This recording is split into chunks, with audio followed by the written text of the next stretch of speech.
I'm Brittany. This is Mo Run. And welcome to Gaywatch, where we watch and read gay things. Today is the last Erha stream. It is a big celebration. This is the final book chat. They are usually reserved for like YouTube members and patrons as a place to come together and just kind of scream at each other about Erha. But today, it's a party. It's for everybody.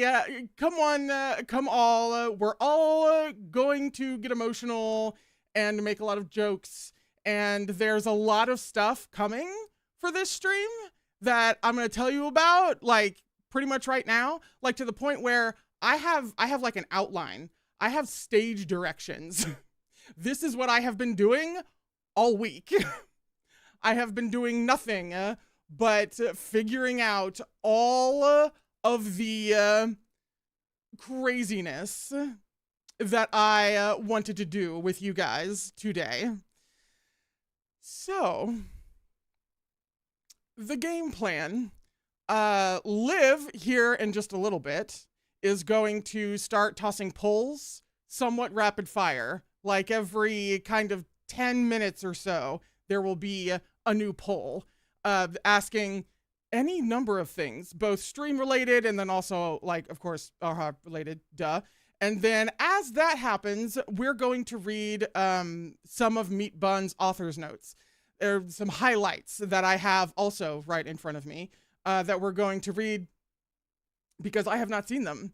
And they have to be highlights because it's Meat Bun, and the total words of all of her author's notes is like ridiculous. So I have highlights in front of me, and that's what we will be reading through for a good portion of the stream. We'll also be reading, apparently she has some words about how timelines work in Erha, and all different kinds of things. Obviously, I haven't looked at it because I'm reading it with you today. But so we also have that commentary from her coming. We have a giveaway that is happening. We have actually multiple giveaways that are happening on this stream that you will hear about in just a second. We're going to take the first half of the stream for you guys to enter and throw your name in the hats.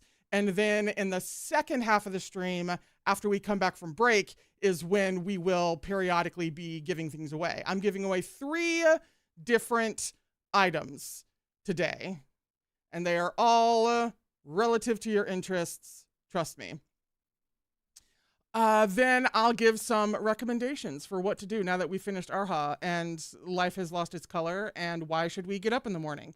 You should, because I have, in my opinion, an excellent list of recommendations of both, books, and I think there's a comic or 2 in there, and film and TV series to get a little something, obviously not exactly the same, but they hit in certain ways that compels me to tell you about them. And then after that, there is a announcement, actually. Towards the end of the stream, I have something to tell you about things, the state of things.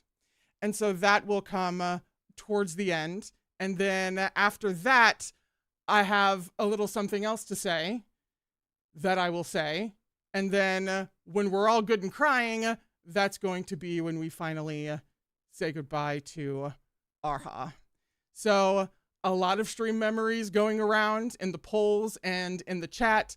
A lot of emotions to be had. Frankly, I'm surprised I'm not already crying, but I'm sure I will be in a second, because we have announcements, and then I have a couple of people to thank. Okay. The series vote for the next series after Erha will be the week of June 29th. That is when there will be a whole week-long thing. You'll have plenty of time to cast your vote for what we read next.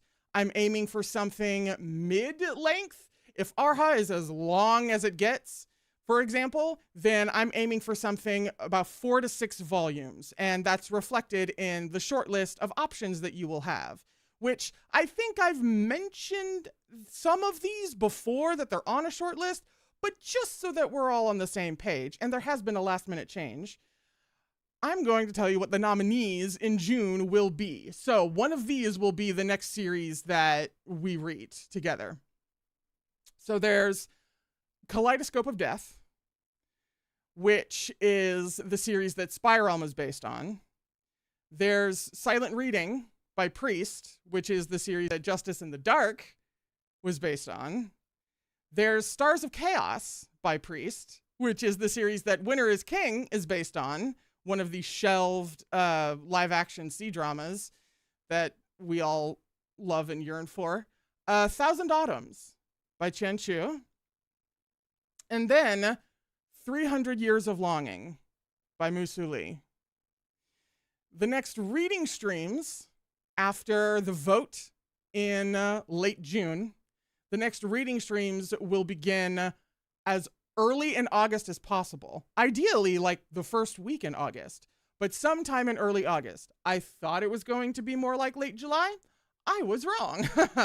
It's going to be very, very early in August. That is when we will start reading whatever the heck wins in the polls. But that poll is coming the week of June 29th. So on June 29th, it'll go live, and then exactly 1 week later, it will close, and we'll celebrate whatever the fuck of these 5 options I'm reading next. I couldn't possibly choose. There are many reasons why I have you guys vote on things, one of which is for situations like this when couldn't tell you. No idea what to choose. I don't know. That's your problem. And that's your problem on June 29th. So, giveaways. We're doing 3 giveaways. And there's actually a link to a Google Doc that is in the description of this live stream, in which you can read the rules, etc. There aren't many. And comment under or alongside whichever ones you want to enter. So we'll be gathering those until the break, and then I'm actually going to use the break to essentially put them in a hat, and then throughout the second half of the stream, I'll be drawing from the hat with you guys to see who wins. We are giving away a copy of Captive Prince, the first book, because if there is a day in which I am not whoring for Captive Prince, I'm dead. I don't know what to tell you. There's a rec list of things to be reading. After Erha, Captive Prince is like at the top of it, okay? I've been shilling for C.S. Pacat on these streams for a very long time now, and it's probably not going to stop. Let's be real. So we're giving away book 1 of Captive Prince. We are also giving away Erha Volume 9. The infamous, not that there's only one infamous, but an infamous volume of Erha. A particularly infamous volume of Erha for a multitude of reasons. That will be given away at some point on this stream. And then, kind of the biggest item, volumes 1 through 4 of 1,000 Autumns. The lovely woman who sent me volume 5, because that was the only volume that I didn't have, she just had a whole extra thing of the series. So I have to keep volume 5, but she sent me the whole series so that I could pass them along to you. So volumes 1 through 4 of 1,000 Autumns is the third thing that we will be giving away. So if you follow that link down in the Google Docs, you should be able to enter there and follow all the stuff that's there. Again, it's not much. Alrighty. Now is when I probably get to start crying. So I'm going to thank some people really quick because, you know, I streamed Captive Prince about a year ago and read it on stream. It was like the first time that I had read a book before reading it on stream. And the Captive Prince streams, like, something shifted with the reading streams in general, which is really saying something, because every single reading stream has been its own, like, magical, life-changing thing.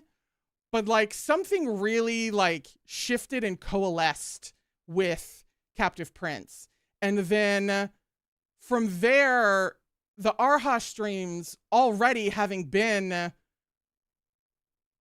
next level incredible, like cemented whatever the hell Captive Prince like kickstarted. And so I'm feeling particularly sentimental today, is what I'm saying. So I'm gonna thank some people right at the top of things before we get into author's notes and all that jazz. First up, of course, I have to thank all of the patrons and YouTube members. This is my livelihood. This is my job. 40 hours a week, I am doing gay things with and for you guys. And I would not have that if I did not have Patreon and YouTube members. That's simply that's how it is. It's called Patreon for a reason. Yeah, it's a riff on patrons for a reason, as we are all aware. I'm not here without them. So I have to thank you guys at every opportunity. But being supported for so long as to finish an 11-book series over the better part of 2 years, I have to take an extra second to look you in the eye and thank you so much for enabling all of this. Specifically, Tuxedo Cat, who is now known as Beach Lasagna. I need to thank you for putting together book quotes. There was a delightful section of these streams where we had a ton of shifting book quotes in the stream starting and be right back screens to look at and cry over and be offended by. And Tuxedo Cat wrangled a lot of them. So much. And the whole book quotes thing is going to be a staple once I figure out an easier way to implement that. And it would not have been what it was without Tuxedo Cat. And Tux also separated out, parsed through the chapters and gave me, the sections that I'd be reading on any given stream so that they, having read it, could pace it out for me, but then also make sure that, we got things done in a certain amount of streams. Endlessly fucking helpful. You need to be shouted out. Also, Love Bunnies. Love got together the highlights for the author's notes that I'm going to be reading for you today. And she, among others, brought up the author's notes in the first place. And I was like, I know exactly where the author's notes are going to go. And she also had a hand in divvying up the chapters and getting together the book quotes. Love is just a delightful presence around here and has been extremely helpful to me. And I appreciate it so much. Of course, poor Liv. I basically kidnapped her, what was it, like a day or the day before? And I was like, please, dear God, I have so many ideas for polls, but so much other stuff going on that I could do it all, but it would be really harried. Please, dear God, help a brother out and host the polls for me. And that's what she's doing for this stream. She has given us the Live podcast after streams, wherein she just info dumps the latest theory. That's probably right. She has a fic involving the trio that did not get the roast that we were hoping for. She is just, she knows, but I'm telling her again anyway, and I'm making sure that you all know that Liv is an icon and a focal point around here. We love and appreciate, especially when I contact you at a late hour, panicking about polls. Also, Heather, who is indeed here today, I have to thank you yet again for this lovely, beautiful mic. Am I still arguing with my various programs and audio processors for the best way for it to sound. Yeah. But you know what I'm not worried about? This fucking Rockstar mic that you got me. That is a huge factor in the constantly evolving situation with the audio on this channel. Cannot be overstated. Heather, really, thank you. Thank you. Your generosity is remarkable. Everyone who gifted a volume of Erha, it is a point of rather kind of awestruck pride that every single volume of Erha was gifted to me. Every single one was a gift. One of which, from Liv, actually. Every single one was a gift. That's huge. If you got me a volume of Erha, thank you so much. It really goes a long, long way. And all of them were gifted by somebody. And you know who you are. I have to thank the lurkers, because there are indeed many lurkers, and I love you, and I see you. There is no pressure to comment, chat, engage. You can engage or not engage as much or as little as you choose. But I see you and I love you anyway. There are places where I lurk, and I know that vibe. That's entirely, completely loved, welcomed, and accepted. I love a lurker. I have shouted them out before. I will always shout them out because they're delightful. And I love you so much. You don't have to feel any kind of pressure or guilt about anything. You're here. I see the numbers. I know you're there. And then, of course, very quickly, Spirit City. That is the game, program, app, what have you, that is responsible for the Gaywatch break room and the garden and many different little spirit creatures that we have all kind of adopted. But especially, we would not have Meihan Shuel if it wasn't for Spirit City. And he became the mascot of this stream. Because I was like, oh my God, they introduced a whale. This fucking adorable. Put the whale in the break room. And then you guys named him Meihan Shuel. And from then on, we could not be without Meihan Shuel. And without Spirit City, we just simply, we don't have the Erha mascot. And they run a beautiful game. They are an amazing team of incredible developers who work their ass off and get out both free and premium updates. They are very inclusive. As you can see, there's a bunch of gay stuff, pride stuff all over the rooms whenever I can squeeze them in. They are fucking delightful. And if you are needing a nice, cozy place or something that helps with productivity, because there's also productivity tools, you should be going and checking out Spirit City. It's on Steam. Could not have the loveliness that we have without Spirit City. And of course, last but very obviously not least, we have to thank the wife. Because this poor woman, who over the past 2 years has watched me emerge from reading streams beside myself in tears or shock or disgust or sheer joy, like so many intense emotions coming from Erha specifically, that all of a sudden she has a hysterical woman in her house.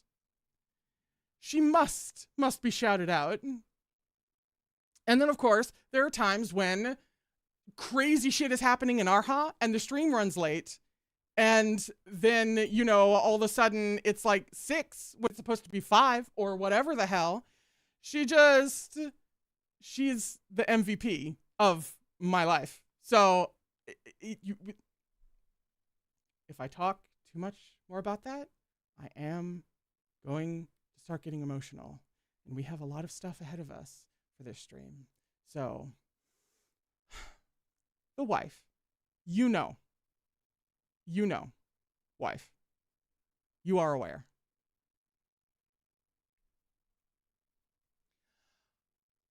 Okay. While you guys are entering the giveaway, if you would like, for either Captive Prince, Volume 9 of Erha, or Volumes 1 through 4 of 1,000 Items, while you guys are doing that and answering polls, we're going to check out the author's notes. I have them right here, and and of course it's noted which chapter that it's from, but I also have a little like log line of what the hell happens in that chapter, because, you know, there's only 311 chapters in this story. We might not remember exactly what's happening in which one. There are quite a few actually, but I do have a stopping point for whenever we get a certain way through, and then that'll be when we take our break, and then we'll come back and giveaways, etc. Alrighty, what polls have happened? Or actually, polls should be starting right about now, actually. And I will do my best to keep an eye on those. I went through all of this. You know what I'm missing? Hold, please. You can see me better now. This shows you how excited I was. I was up late last night. I was jittery and giddy and excited and obsessing over everything, to the point where huge fuck off light blazing its sun at me that's supposed to be there. Did I notice that it wasn't there? No. Not until I literally saw it in the monitor. Would not have noticed otherwise. Author's notes. All right, we're starting with chapter 2. And in case it wasn't clear, I have not read these. So this is the reading part of this stream. A reaction as always. I have no idea what she says in the author's notes or whatever she says about timelines in a link that I'll be reading from after these. Henry just assumed it was mood lighting. That's what I should have gone with. That's what I should have said. Mood lighting, of course.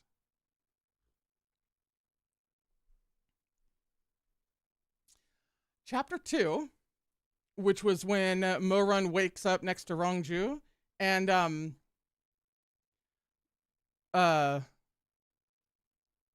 is there a point in putting this delicately? Puts Rongju to bed. Make sure that Rongju is asleep. Some might say unconscious, but asleep. Rongju's resting now, thanks to Morun. That's what happens in chapter 2. So here's the author's note. It says, this text's chief pairing is Morun and his Shizun. A White Lotus Shiga, which is senior marshal brother, will appear. Don't stand in the wrong squad.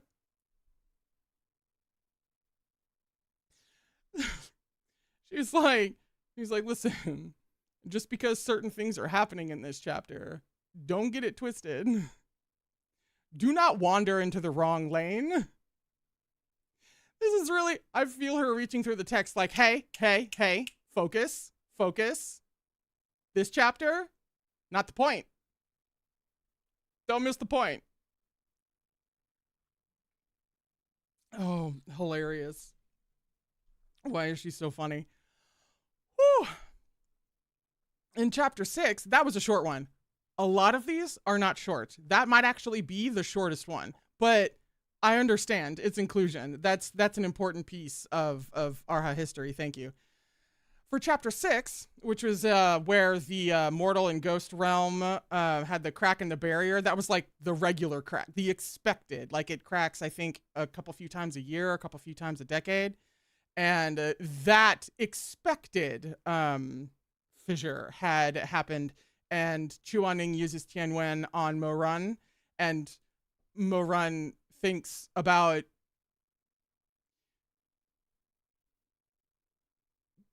doing something similar that he did to Rongju, but worse.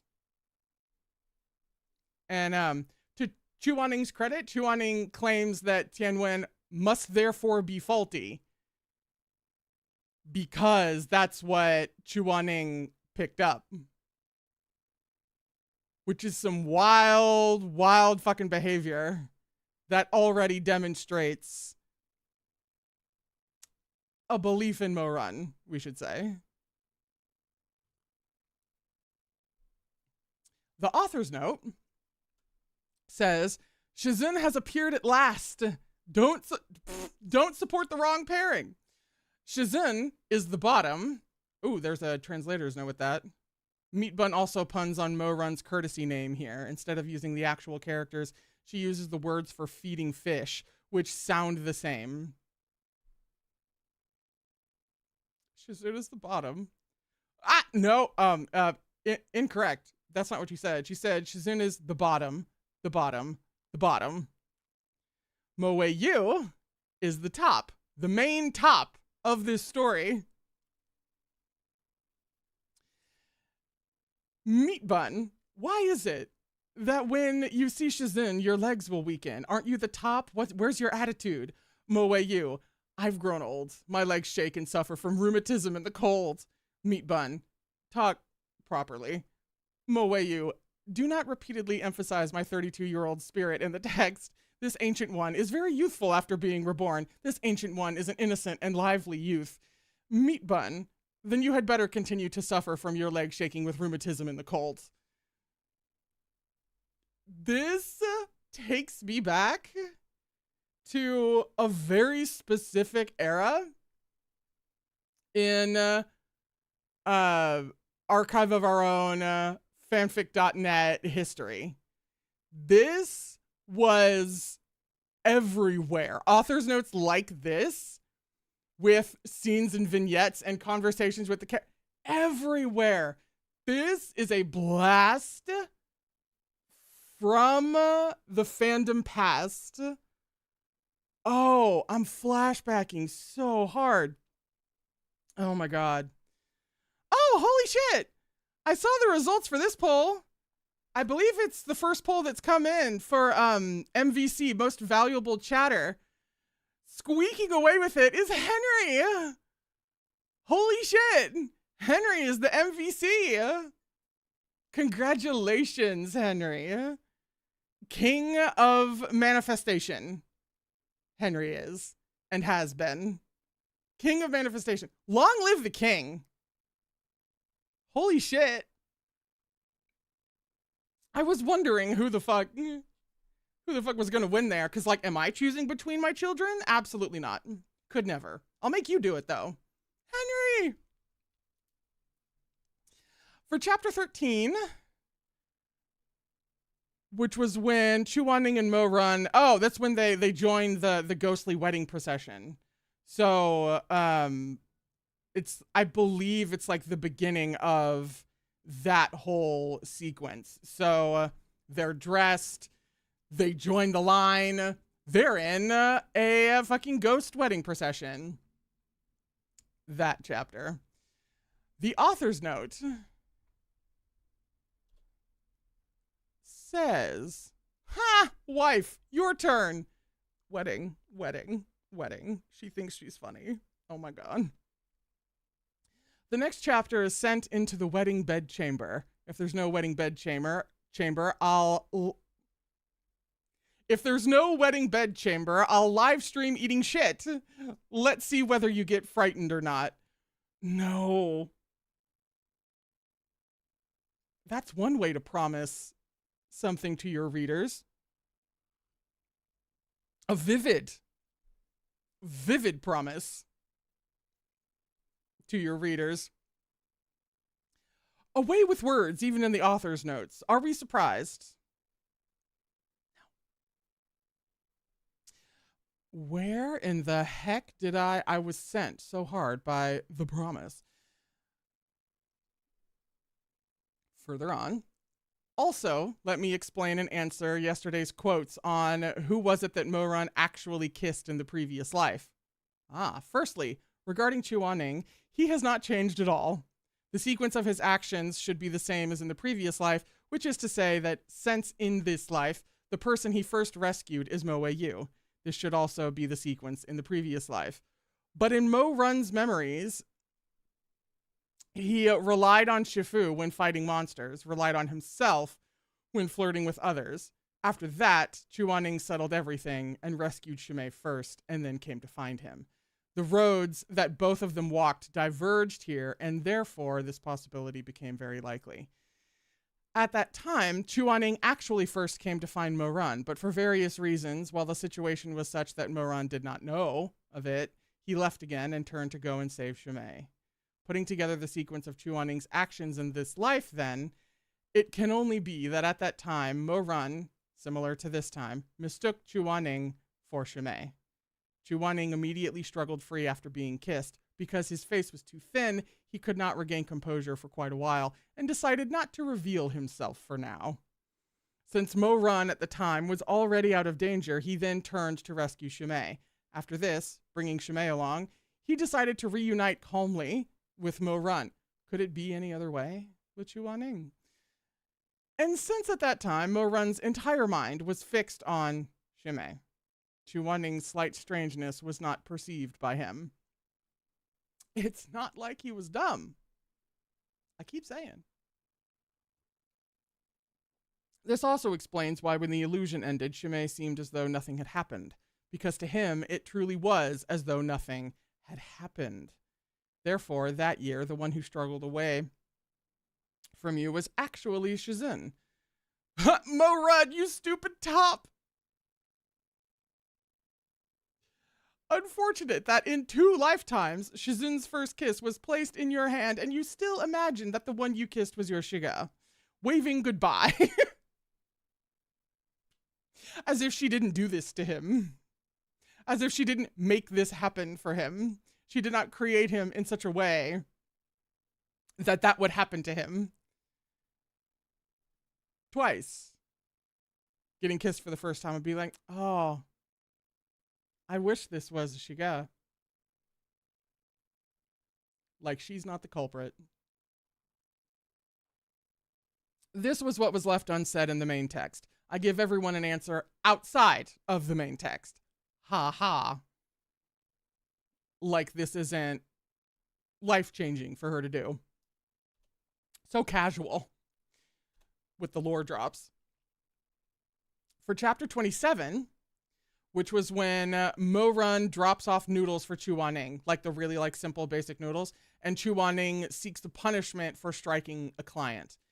If I remember correctly, and this was quite a while ago, so I probably don't remember correctly, I believe this was the first time, Chuaning seeking punishment here was a big fucking deal. I think this was before we really knew that side of him. Wasn't it? I mean, it's only chapter 27. So I feel like I'm right, but watch. Just watch. Watch me be utterly fucking wrong. The author's note says, regarding how the name of the new book was chosen. I'm assuming this is fan translation, so bear that in mind. No, it's dramatized. Me. I wish to change the name to Husky and his Samoyed Shizun friend. Samoyed? Aren't Samoyeds angels with a slight smile? Is Shizun an angel with a slight smile? Is he able to smile slightly? Me. That seems very reasonable. Friend. Oh, friend. Cat then. And so it becomes Husky and his white cat Shizun. After typing these words, my mind constantly spun in thought. Oh, Black Cat Police Chief. Oh, Black Cat Police Chief. Wait, that sounds familiar. I feel like that's a reference to a different character of hers. I wish I could remember which series, but God, that sounds familiar. After this, I can begin animal people little theaters. No. Now the author's notes conversations might have the animal talking to each other. Big White Cat Shizun. Foxhound Shimei. Hang on. That's new information. Shimei's a foxhound? That tracks. That tracks for the water bitch, actually. Foxhound Shimei. Husky Mo Run. Lila Peacock Shuimeng. That we also knew. But the foxhound is new information. At least it is to me. Was that it for that chapter? It was. Oh no, not Foxhound Shimei. Jesus. All right. Chapter 35, which was Mo Run's crisis over Shimei and Chuaning being in the baths with him. And then Mo Run falls into Chuaning's arms. I think we might all remember that moment in that chapter. That was cruel. Meat Bun hasn't even gotten cruel yet, and that's still cruel. Putting Shimei and Chuaning both in the bed. I remember this. The author's note. Today's mini theater. The world in your ear is not the same as mine. Oh. Oh no. She really followed up on her promises. She was like, I can do little animal theaters now. And then here we are. Oh no. Young Phoenix.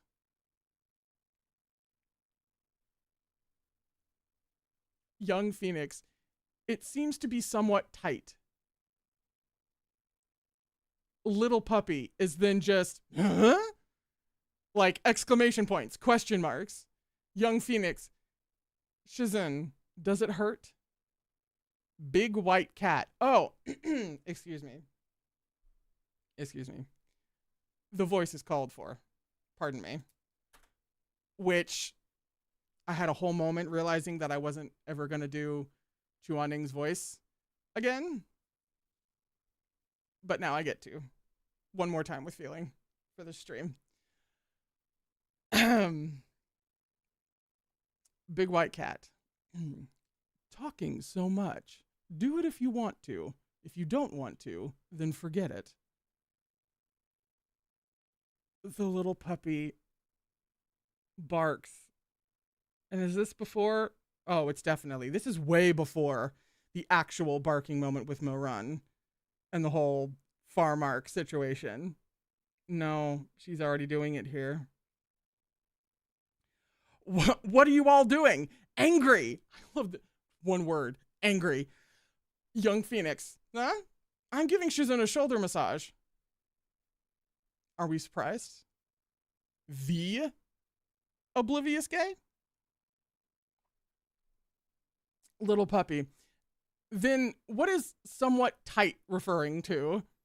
Young Phoenix. The shoulder muscles tight tension. Just what did you think it was? Little puppy, legitimately just ellipses. Many years later, an animal saga in the author's notes would literally only be Meat Bun. Handsome and powerful husky. Does such an animal exist? It seems to be...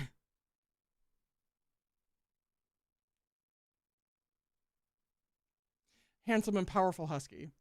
It seems to be somewhat tight. Young Phoenix. Huh? Husky. Shizun, does it hurt? Big White Cat. It's not troublesome. You can continue. Husky. I'll be a little gentler. If I cause you pain, let me know. Big White Cat. Do it if you want to. If you don't want to, then forget it.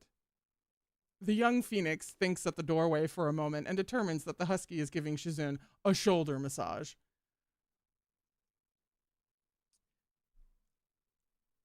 thinking. Yeah, no, sorry. The action of the hands of the stupid husky is large and heavy. The young phoenix rolls his eyes and thinks, it's only massaging the shoulders, and Shizun's voice already sounds a little hoarse. Poorly done. Poorly done indeed. He ruffles his feathers and leaves. But little does he know that he has missed out on an opportunity to be the heroic bird rescuing the master. And like, how far ahead is this from certain screened activities taking place right in front of Shuemeng's salad?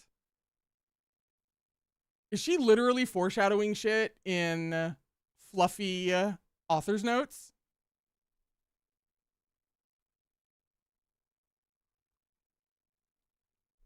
No. No. Simply no. No. Oh, another poll has come in. And it was for the fave stream highlight, which was between Water Bitch Validation, the I Hate Her moment, the Maid Twins being twins, and the Great Shimei Troll. And the winner is Water Bitch Validation. And I must say, that is near and dear to my heart. I mean, of course it would be. I was the one who was being validated. Well, actually, it was me and all the other theorizers. And I forget, I think Maddie was the first one to ever say it.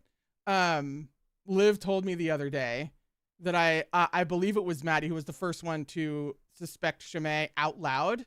And I don't know when that was. It must have been before me, obviously. But Maddie was really like on some other shit. And man, we all saw it. I felt crazy. I felt insane. I felt like the most paranoid, suspicious bitch that has ever existed. And then I was validated after like a year of suspicion, maybe more. I don't know.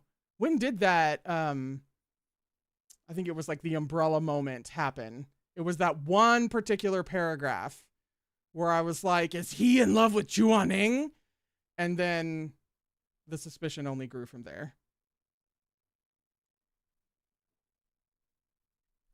Chapter 36. Oh, Maddie has the screenshot of when she... No, you have to share that in the Discord. You have to. You absolutely have to. I must see. Put that in the Hall of Fame. And I'll pin it. Chapter 36 was when Mo Run and Chu Wanning are awkward about the whole falling into the arms thing. And Mo Run leaves to jerk off about it.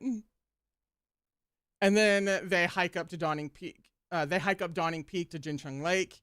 And we see Song Chutong's and Tei Shenjin's wedding.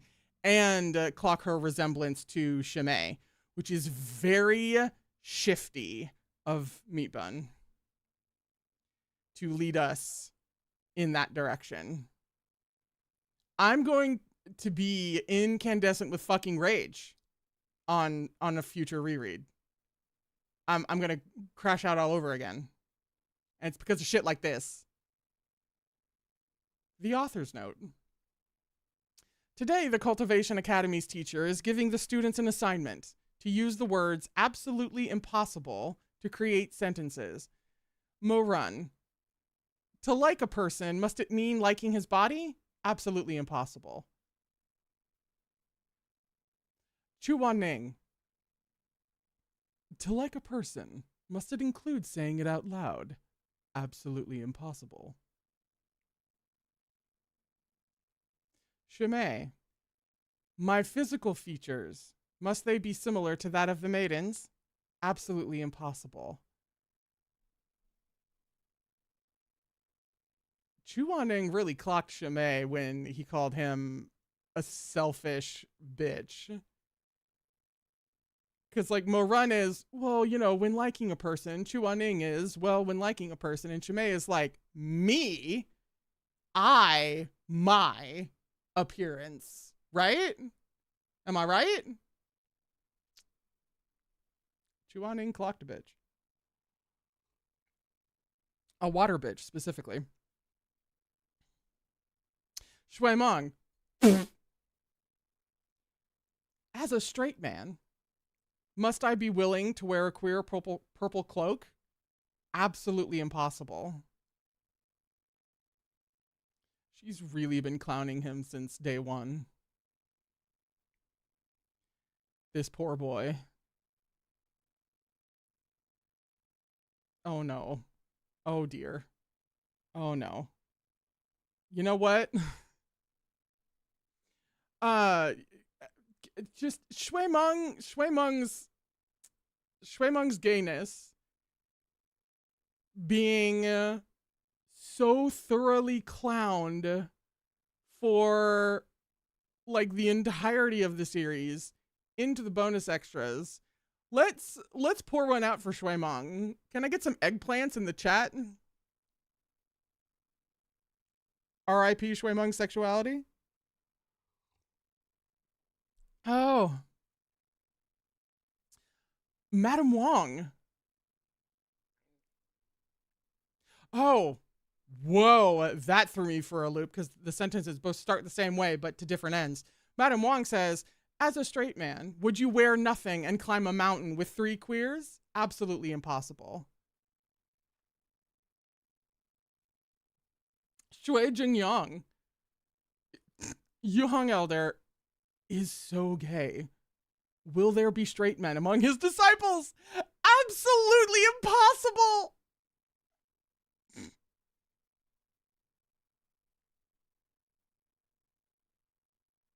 Again, like she hasn't done this. Like she wasn't like, I am going to make the hottest, most desirable, most distant and aloof, seemingly cold Shizun you ever saw, and then I'm going to make his 3 disciples hopelessly queer. Like someone else's name is on the book. Oh my god, Yu Hong Elder is so gay. Jesus, put that in the Louvre. Oh my god. Song Chutong. As one of the cannon fodder. Will the Emperor marry me in this lifetime? Absolutely impossible. Song Chutong found dead. A couple of times. Ooh.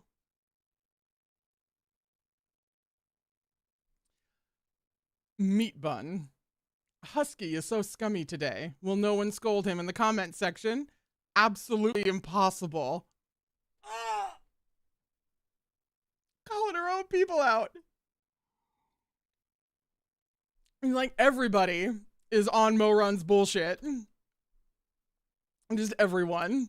Which, rightfully so at this point. It's chapter 36.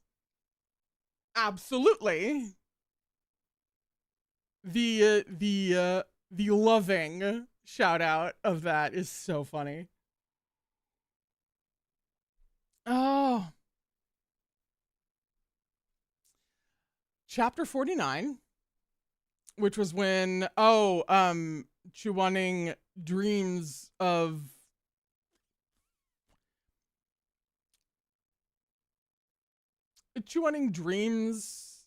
being assaulted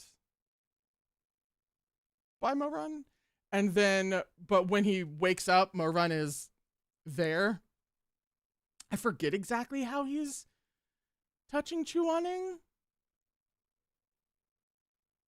Somebody I'm sure remembers in the chat, but you know, Chuaning rightfully slaps him, and then he has Morun and Shimei spar and talks to Shui Meng about how Shui Meng doesn't have a holy weapon.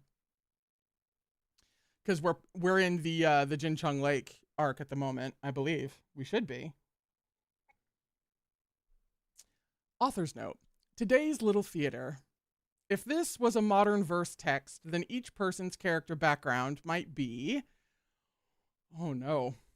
Oh no. Okay, so modern AU.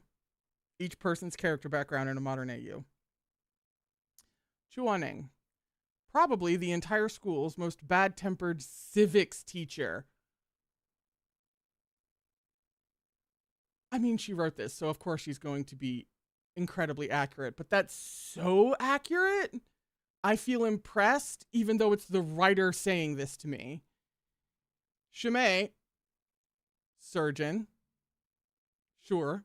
Although, to me, I don't know how surgeons are in China, but through my American lens, that kind of clocks surgeons because there's a stereotype about certain surgeons being very into themselves because, you know, they play God, right? So they feel very, very godlike. So that to me is a double-edged sword.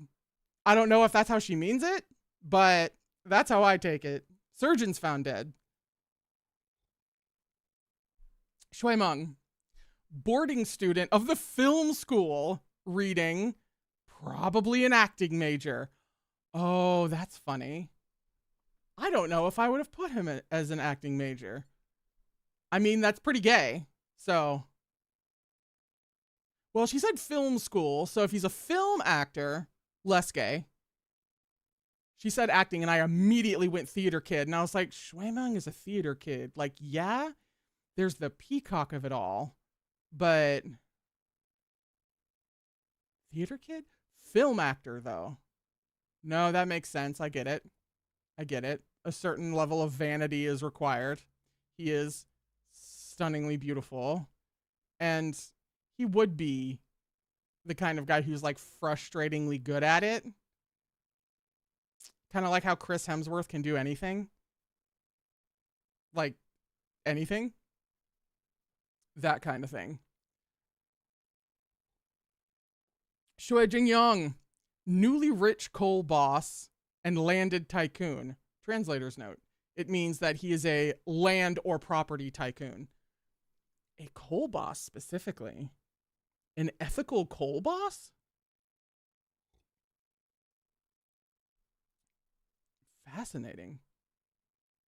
He would like donate a significant portion of like his profits to clean air initiatives or some shit because it's Shui Jingyang.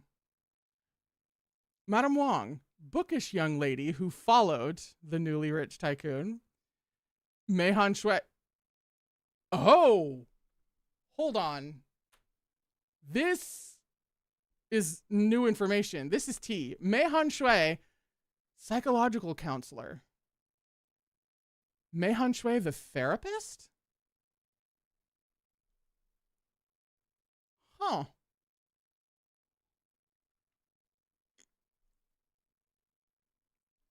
Meihan Shui, the therapist. He is really good with people. Thank you, Henry. Ooh. I've written down a couple of things so far. I'm writing down Meihan Shui, the therapist. Like, it makes sense. But he's also such a little shit. But then again, his little shitness is kicked into overdrive around Shui Meng, so we might have a skewed perception a little bit of Meihan Shui. Just a little. That's interesting. Yuang Shi, an especially scrupulous people's police. That clocks. That checks out. Mo Run, race car driver. Don't ask me why. Just rely on him to drive the car.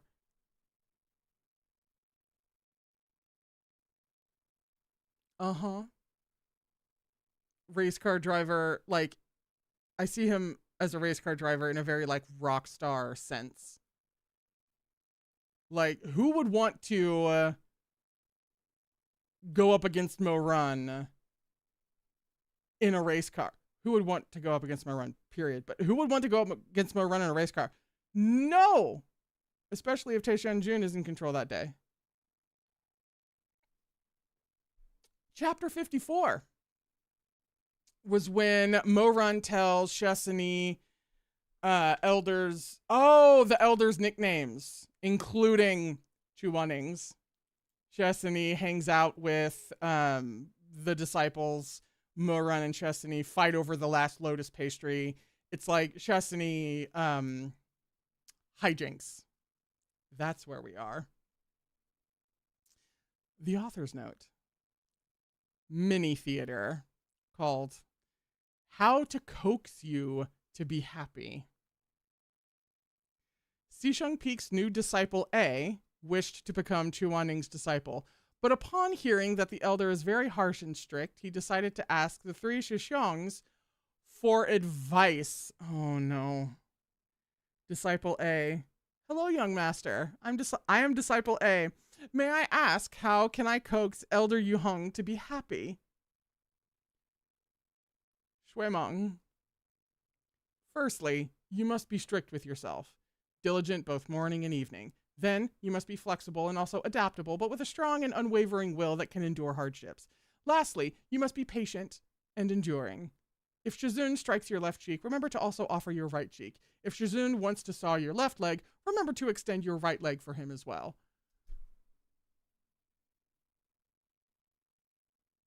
We don't have time to unpack all that, Shuimeng. You would unload all of that onto an innocent disciple asking a question without even realizing what you're telling him. Disciple A despaired greatly and thus asked for help from Shiming Jing, Shimei, to let Shizun be happy. Very simple. You only need to remember that when he drinks, he loves to drink pear blossom white. When he eats fish, he likes to eat river perch. When he eats tangyuan, 3 balls are exactly sufficient. When drinking, 10 bowls of wine don't count much. When he's cold in winter, he likes to steep tea and put lots of rose petals in it. When roasting meat, you must scatter some chili. Not one can be omitted. Scattering some chili? That's incorrect. That is incorrect about Chuaning's tastes, sir. Disciple A, ellipsis. His only remaining hope of rescue was Mo Wei Yu. Disciple A, Mo Shishang. They all spoke for a long time about very complicated things. I am fated to be stupid, and I cannot remember it well. Mo Run. Oh, don't worry. My method, on the contrary, is very simple. Disciple A, what?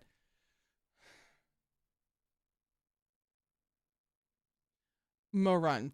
Sleep with him. Disciple A. Ellipses. Mo Run.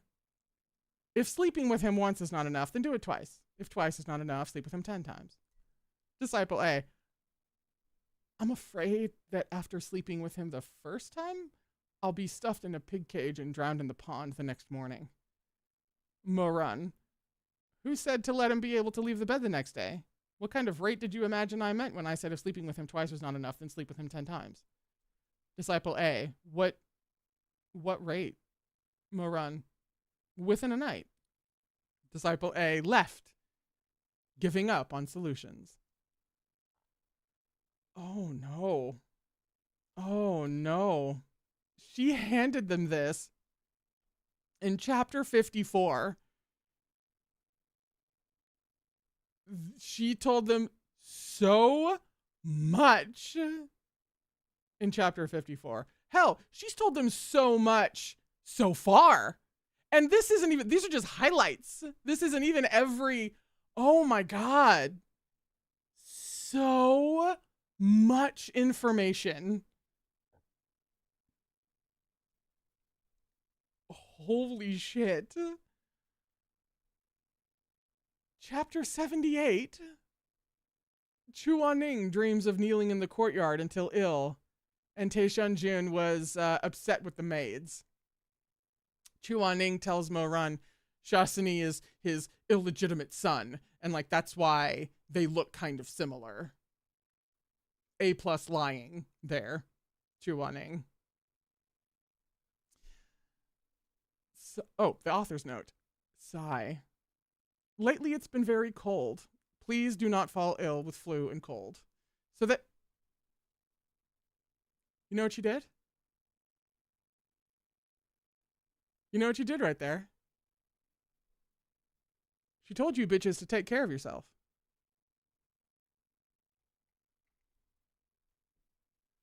So then, let us see how everyone keeps warm. Morun, 0.5. Chuaning, come over and hug this venerable one for a while. Chuaning, don't you have an empress? Morun, 0.5. Guards, drag the empress out and fry her! Had that happened yet? Now we're getting to where it's kind of anyone's guess up in my head as to when we hear about that and when we don't. I don't think that's happened yet. Oh my god. Chuaning. Ellipses. These are load-bearing ellipses. Morun 0.5. Now there's only you. Come and give this venerable one warmth. Chuaning. Cold-blooded monster. Leave. Morun 1.0. It's so cold. I want to get some warmth. Why doesn't anyone care about me? I guess I better drink more hot water. Weiyu 2.0. It's fine. I can endure it. Shuimeng. Cold? It doesn't exist. I'm young and strong. Feels like his approach to a lot of things. Homosexuality? Don't know her. Shimei. It's so cold. Young master. Aran, you should wear more clothing. Sigh. Chuaning. This person is extremely afraid of the cold and is burrowed within the blankets, unwilling to come out. What are you talking about? What lower cultivation realm sharing warmth? Liar. Shameless. I probably should have anticipated this, but my face hurts already. Whew. Chapter 101. Now's when it is. Oh, she did. Jesus. She did drop the, drag the Empress out and fry her in chapter 78, but it doesn't come up until chapter 101. I would be spitting fire at her. Chapter 101 was when we find out about deep-fried Songchutong. Taishan Jun puts on the old disciple uniform and sits next to Chuaning's body. Delightful. Delightful chapter, that is. Very wholesome. This is a short author's note, actually. It says, deranged, 0.5, going crazy again on a daily basis, like usual, facepalm. Someone dragged this dog down to get a rabies shot. One could argue that's more or less what happens. Chapter 103, Huizui explains the forbidden technique to bring back Chuaning and why he dispelled Chuaning when Chuaning was 15. So it's the info dump. It's the download on what Huizui is exactly going to do to bring Chuaning back. And you have to go to the underworld and that whole deal. And then I believe also we get the download of, this might be when Tree is revealed. I feel like that would have to be, because if he talks about why he dispelled Chuaning, wouldn't he have to get into the tree stuff? Maria, vaccinate your dogs, everyone. Oh, I caught another poll. I'll be making sure to catch them all before we go to the break. But as I see them in the chat, the poll just ended asking new readers when they're rereading. And 46% said at least a year. Yeah. Wait. A few months got 38%. Still normal. Like tomorrow got 13%, and a few weeks only got 3%, which they're both insane.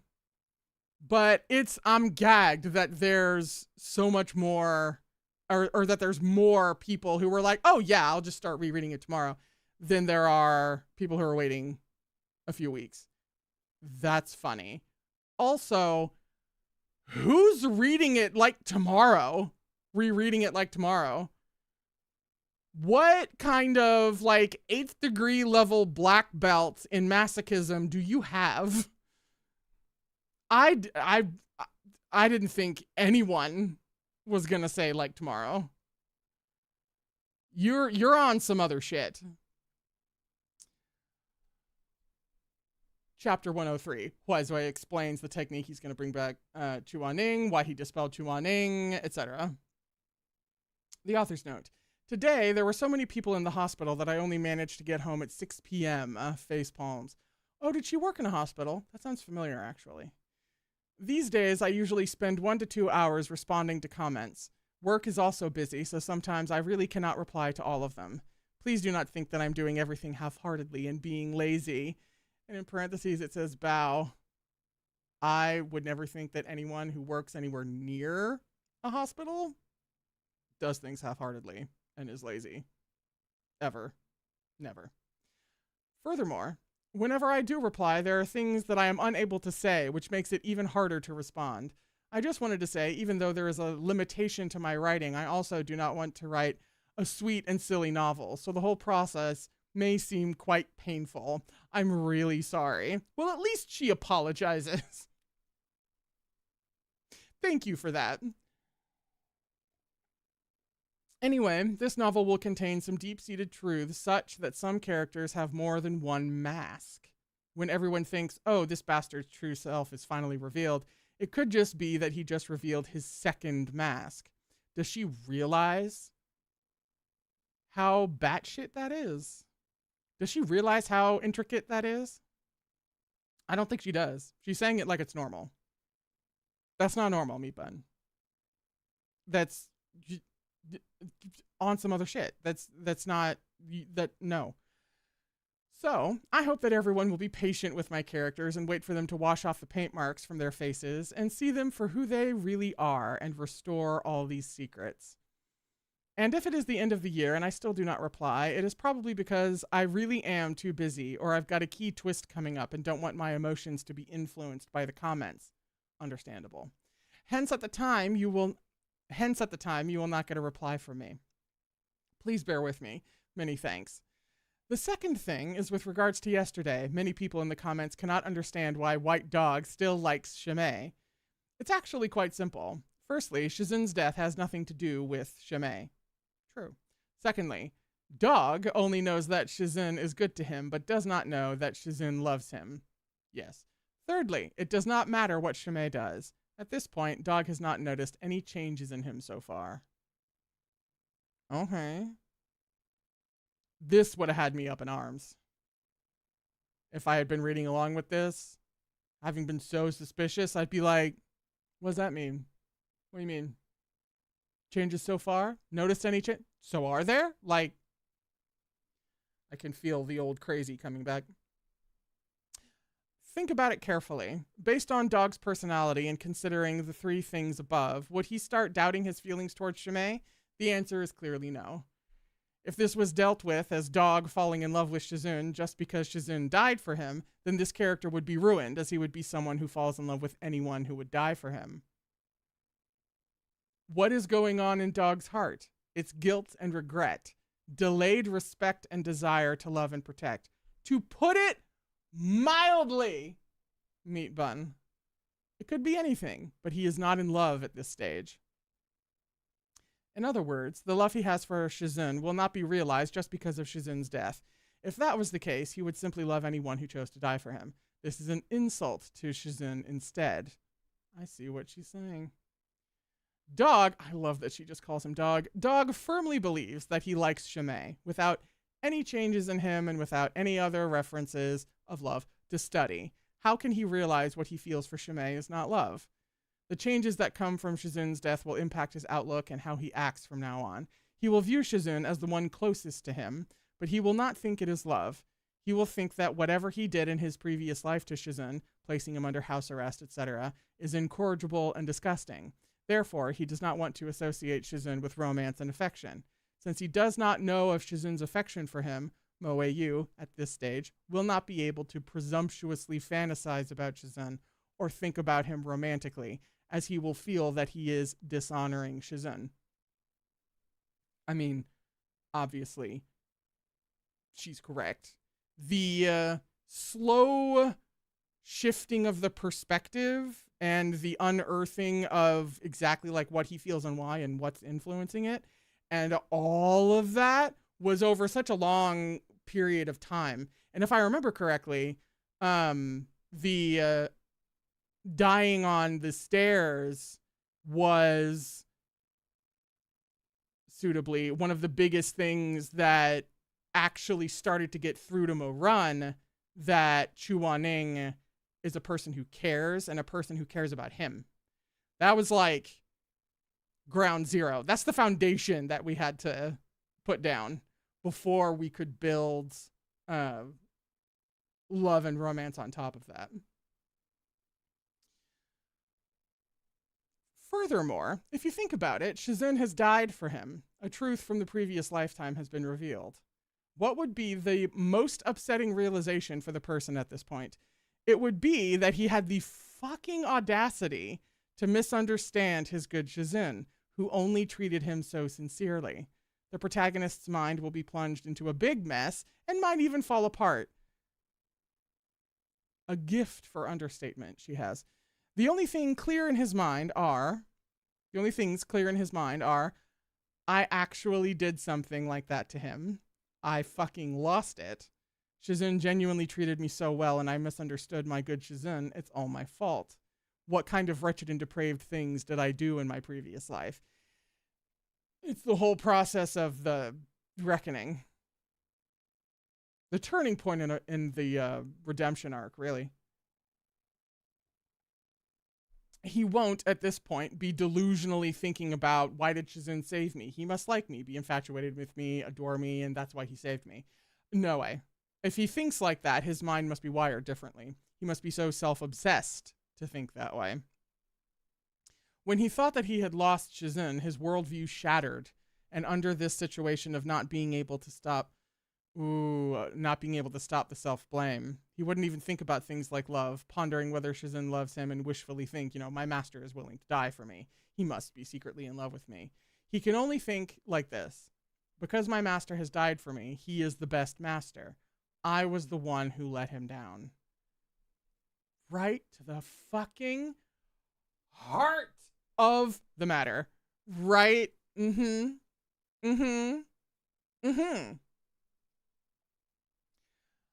This is by far the longest author's note that we have.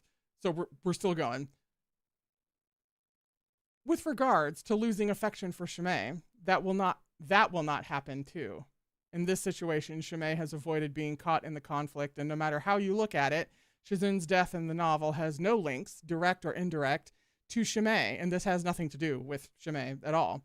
To put it another way, as Mo-run reflects on the situation and regrets, this is solely between him and Chu Wan-ning and no one else. Very important. It had to be. What with the with his little water bitch hands over on everything, and with every other thing fucking with them, there did indeed, from a narrative standpoint, it's like there has to be something that just concerns them. Foundation.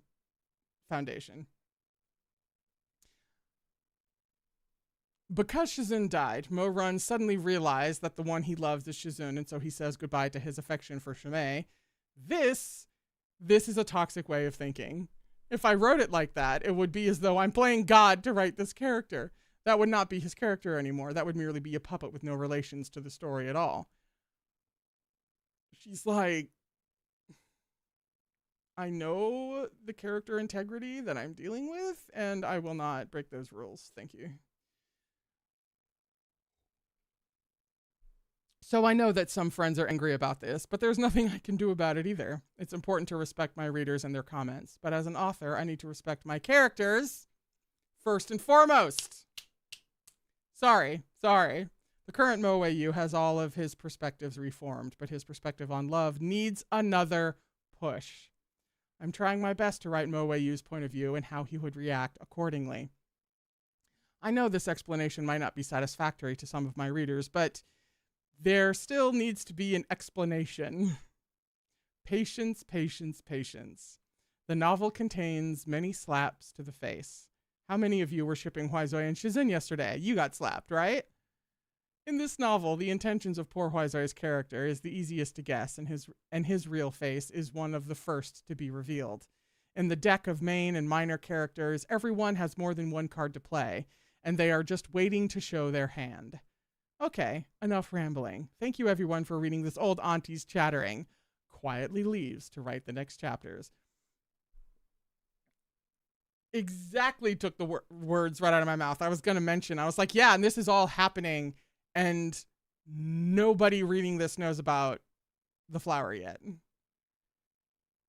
There are so many... God, this must have been crazy for her to write and put out for the very first time, slowly over time, and having people do exactly what she wants them to do. She wants the reader to jump through all the hoops and have all of these feelings and all of these questions and all of these misunderstandings. She wants all of that to happen. And so it's going according to plan. They're doing all the things. She's provoking the right emotions at the right times and withholding all the right things. But then at the same time, she's going to have some people angry at her or like frustrated with her because they don't understand. And she just has to be like, just wait, please wait. And she says that, but she can't like overly emphasize that because then it just makes it too obvious. But she has to be like, everybody calm down. Everybody breathe. We're in the middle of the story. Oh, wow. I would need several hours to properly interview Meat Bun, but I would need like a whole hour just to talk about the experience of putting out a story like this in a drip feed format for the first time. What year or years did she do this? Was she dropping the chapters? I should look that up if nobody knows it off the top of their heads while we go to the break. And we will be headed to a break here in just a second. So first of all, if you are just joining us, there is a giveaway happening in the description box. There's a link down there. You can follow it and you can add your comment to one of three things that you could possibly win. Either the first book in the Captive Prince trilogy, volume 9 of Erha, or volumes 1 through 4 of Thousand Autumns. So I'm going to give you guys another few minutes just in case new people are in here and want to go put their names in, because I will be adding those names to a randomizer, a list randomizer over the break. And then throughout the second half of the stream is when we'll be drawing names and announcing those winners as we continue to read the second half of what I have for the author's notes highlights. This is a treasure trove. I'm so excited to read them all. And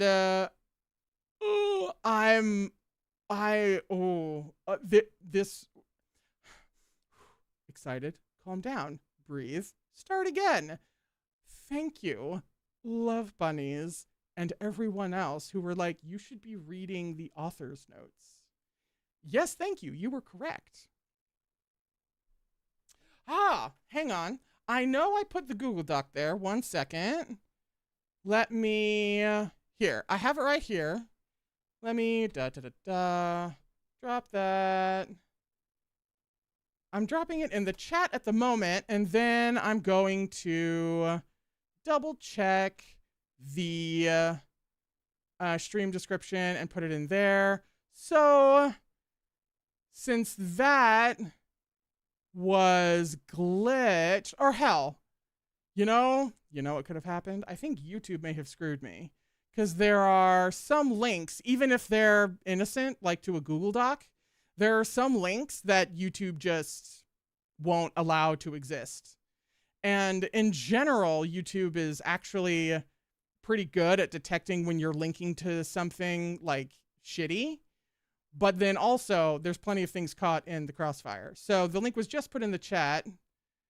And I'll actually, you know what I'll do? I will pin that message. So there's the Google Docs. And then let me hop on over here to see whatever poll results I have missed. And give you guys some extra time to throw your name in the hat, as they say. Oh yes, Tux. It is, the giveaways are US and Canada only. I am so sorry. Shipping costs internationally are truly heinous. It is such a pain in the ass. Were I a bigger operation, I would be in a position to not give a shit. So unfortunately, it is US and Canada. That is probably like the biggest stipulation. Where'd they go? There we go. Poll results. I saw water bitch validation, which was, again, validating. And then favorite running joke being the absolute unit. I had a feeling. And so did Chuaning. New readers, when are you rereading? At least a year. Most of you, I saw that one. And then rereaders. Rereaders. How nourishing was our agony? Of course, the winner was I gorged indefinitely. What else would it be? We all kind of knew that one. Was it? Because I just have the results in front of me. Was it unanimous? Because I feel like that would be unanimous. Having watched you guys so gleefully partake, I'd be shocked if that option wasn't 100% of the votes. The poll currently up right now is the, oh yeah, part 1 of the most impactful plot twist. So this is a little bit of a tournament, by the way, because you can only have a maximum of 4 options per poll. So this one for most impactful plot twist, you'll see it says part 1. The winner of this will go up against the winner of part 2.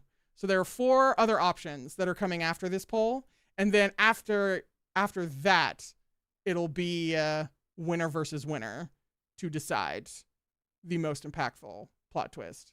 And so far, out of the votes, it's a close one for a lot of these. Oh, Shazun's Arboreal Origins is pulling out into the lead. I feel like I could almost like race commentary this.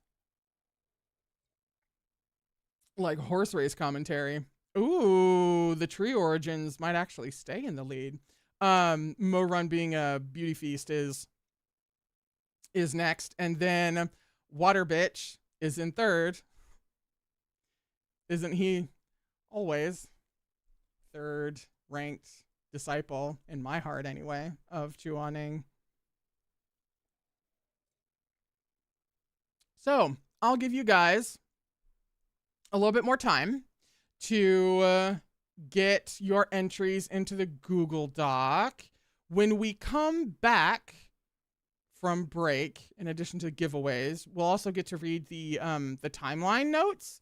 And it was like a couple of pages of timeline notes, which I will greatly appreciate. Thank you.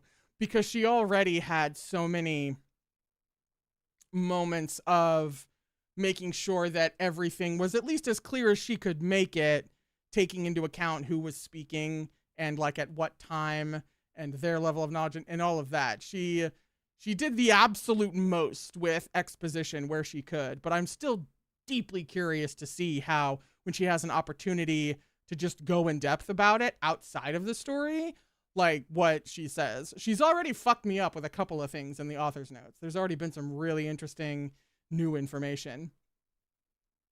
And then after the timelines is when we get to do recommendations. I have a list of things I'm going to recommend you for fans of Erha, and then I am actually going to give you guys 10 minutes in the chat to go wild and wreck me and everybody else things. You get 10 minutes. I have to put 10 minutes on it because the thing is that you and me around these parts, we love a recommendation. We will wreck things for the rest of this stream if I let you. So it'll be 10 minutes after I give you mine. And then after that is when we have the announcement that I have to tell you guys. The big secret mysterious announcement that actually a few people already know, but they haven't told you. So we are going to go to break. It might take a couple extra minutes because I have to do stuff with the giveaways and make sure that that's all fine and set up and stuff, in addition to what I normally do on a break. So it might be another couple extra minutes. However, you have a glorious, I keep calling it Mei Huntrail's final form. You have a glorious Mei Huntrail in the break room to keep you company. And he's playing and he's very happy. And it's like my favorite animation in the whole game. So please enjoy, and I'll be back just as soon as I'm ready with the giveaways and other break stuff. Okay? This is a real fucking good time, and we're going to continue to have a good time. And I'm very excited with certain things that are coming up. Okay? All right. I'll see you in a few minutes.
Welcome back.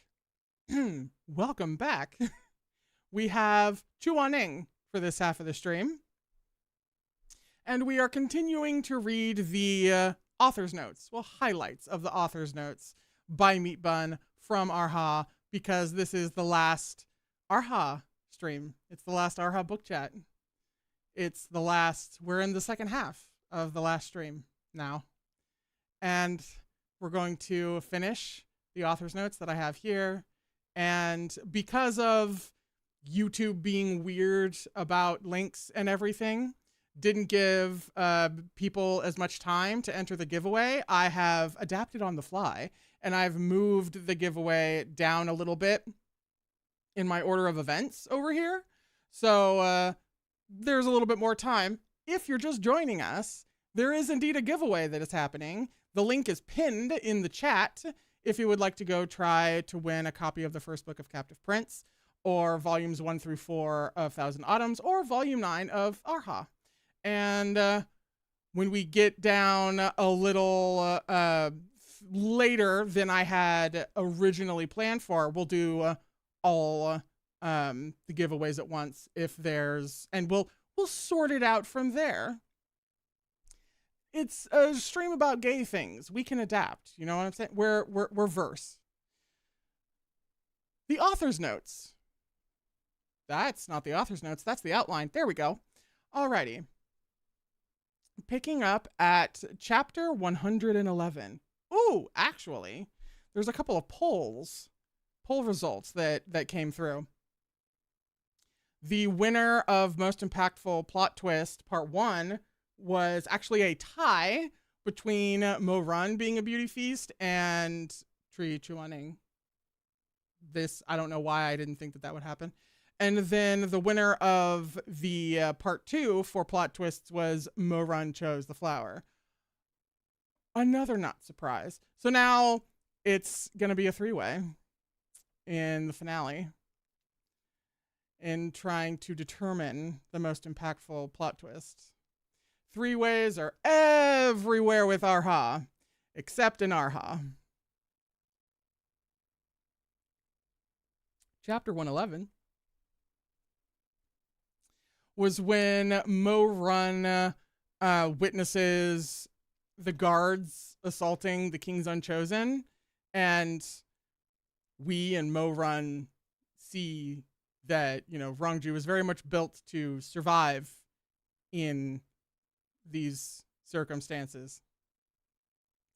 And Mo Rung promises Rongju that he'll rescue him and from this palace and take him away from all this if he helps him find Chuaning. Rongju kind of laughs in his face, but still, he tries to make the offer. Although, if I remember correctly, it's not entirely sincere. It's somewhat sincere. It's not entirely bullshit. But, like, Rongju is gonna trust that. The author's note says,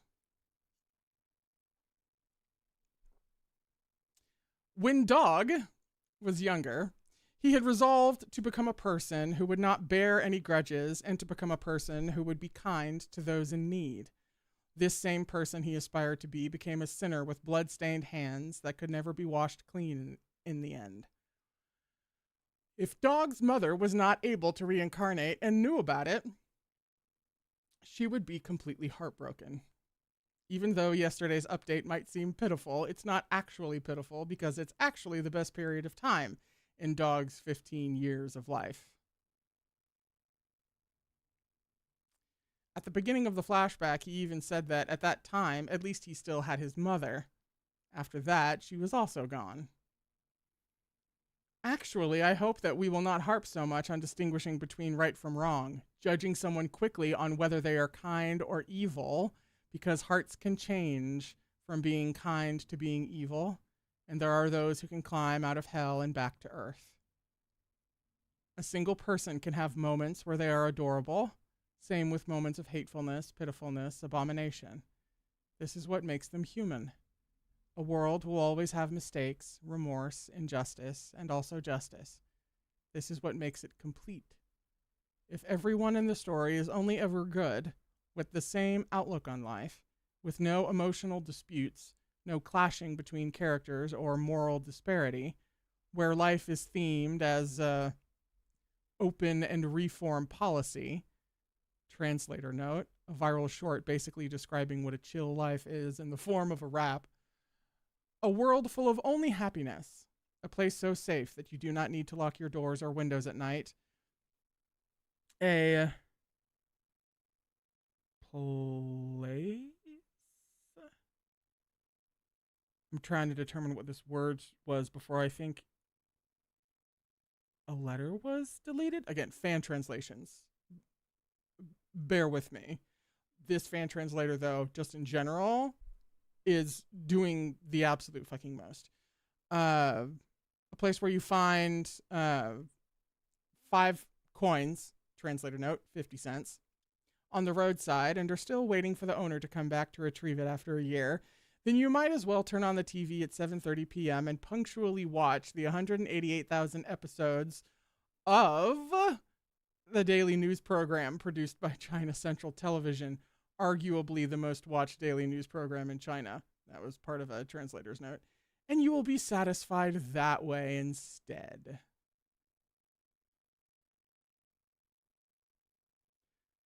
Parsing through the translation of it all, and given the state of things in China, she really just said, if you're looking for some false happy sheen of harmony and perfection, watch state television.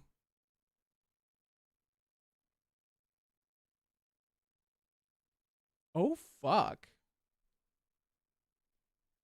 I'm chapter 111. I'm writing that down. Oh shit. And like she said this. She just said it. danmei authors have some kind of backbone of steel, I tell you. These people go to fucking prison for the art that they make.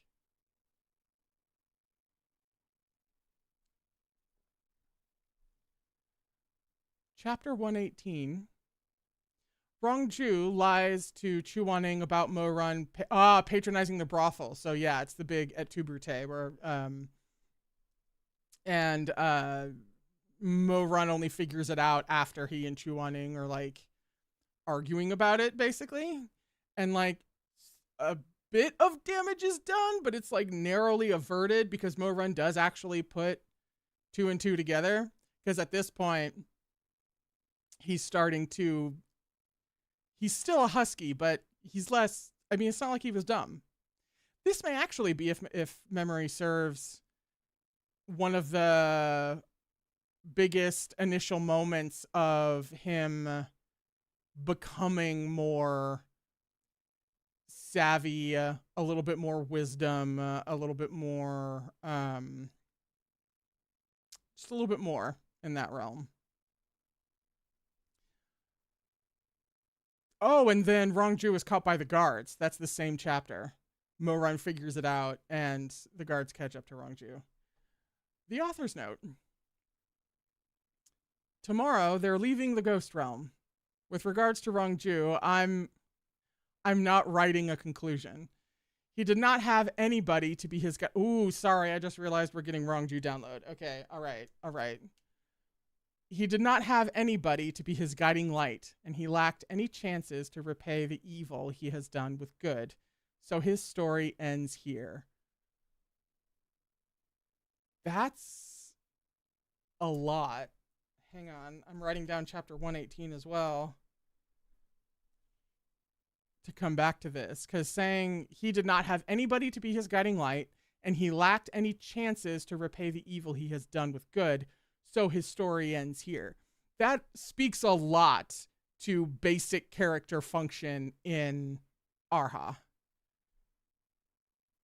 that relates directly to Mo Run, Shimei, Wabanon. That alone, that one comment spiders out to all host of different characters. That's like a real that's a real touchstone for her in designing the function of this story. That was valuable information, Meat Bun. Thank you. And like things that like, even if you can sort of feel intuitively, having her literally just spell it out like that. Valuable. Thank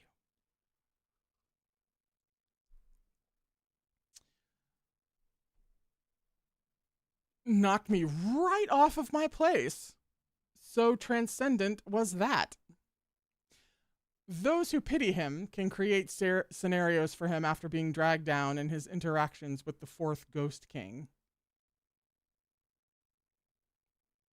Well, she's inviting people to write fan fiction, so that's always a sign of, you know, a great writer. A writer who's down, as opposed to, I don't know, Anne Rice. Shall I give you an example in the form of a mini theater? Okay, everybody take a seat. Ghost Guard A.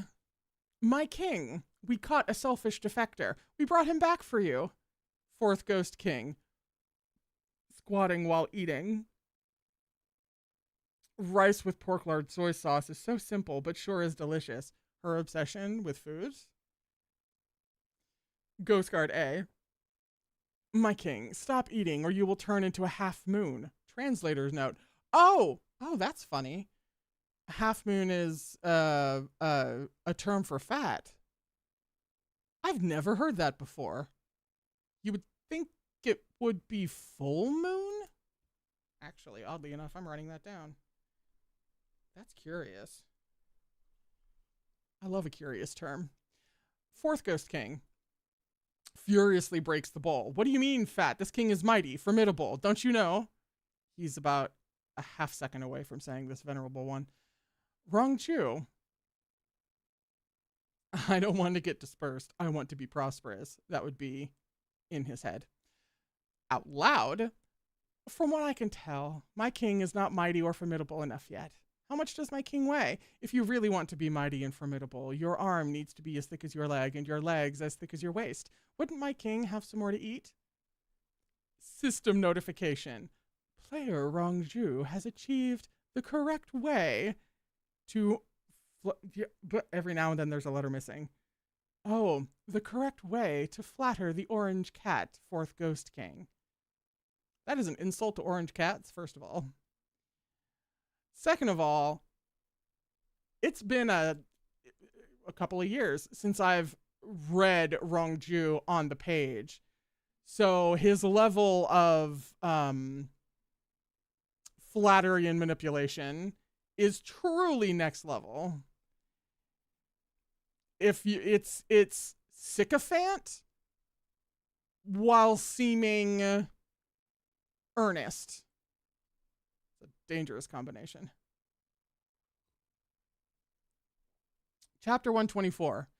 Oh, this has the overview of 5 years with Chu Waning dead, and Huizui solves the whole Shasini problem, and Chu Waning wakes up, and Shui Meng finds the rankings. The author's note says, the Ma Yun on the rich list, ooh, the Ma Yun on the rich list and the Taobao Mountain Villa are Easter eggs. Translator's note, telling us about Ma Yun. Ma Yun, also known as Jack Ma, is a billionaire who is also the co-founder of Alibaba. Taobao is a Chinese online shopping platform that is owned by Alibaba. Shizun is awake, so let's resume daily mini theaters. The reopening of mini theaters. If a salesperson loves to hear the words buy, buy, buy, what are our characters' favorite things to hear? Oh, Jesus. Chu Waning wishes to hear Elder Yuhong is a good Shizun. Of course. Morun 2.0 wishes to hear. You are not the same as the person from your previous life. Ow. Morun 1.0 wishes to hear. Everyone likes you.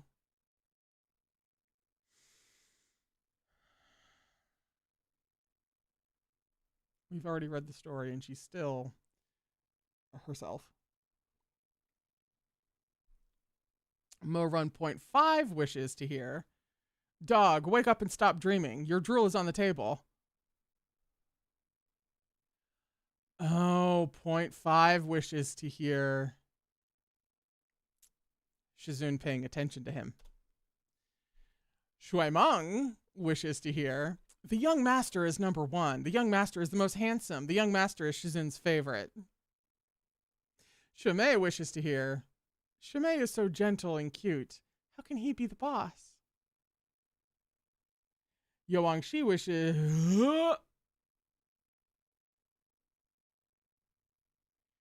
Yoangshi wishes to hear. Nengong's life will not be short.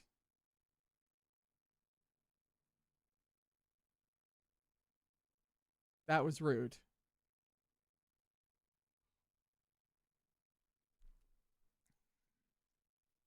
Maddie points out something very, very it must be acknowledged. Maddie says, Shuaimeng, you're the Mei twins' favorite.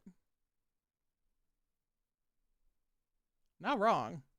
That feels like the kind of thing that you take that angle into a fanfic. It's the psychologically illuminating spit roast we all deserve. Oh, we were smack dead in front of a mini theater. Ah, yes.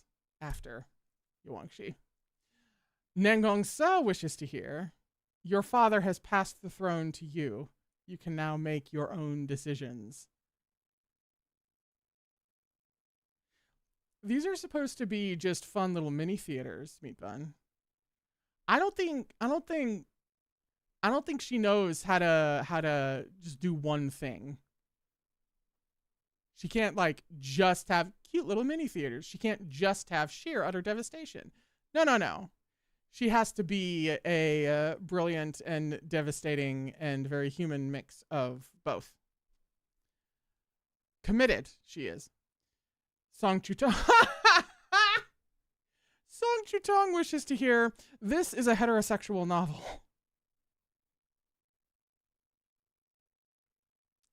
Meihan Shui. Meihan Shui wishes to hear, Meihan Shui, get ready for an appearance.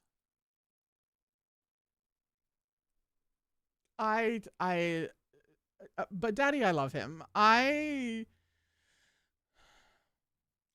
simply, I can't, what do you want from me? I can't help it. All right? I don't have a choice in a matter. He's blonde. He's cocky. And he likes to tease and provoke Shuaimeng. And just kind of have very cavalier, flirtatious little shit energy. What am I supposed to do? Like I make the rules. Chapter 126. This was the banquet in Chuaning's honor. Now that he's, he has risen, and they have that banquet for him, which has a lot of fun stuff. As we continue to read through the author's notes, a little reminder that there's a pinned comment in the chat if you want to enter a giveaway and see like what books are being given away. We got 3 different things.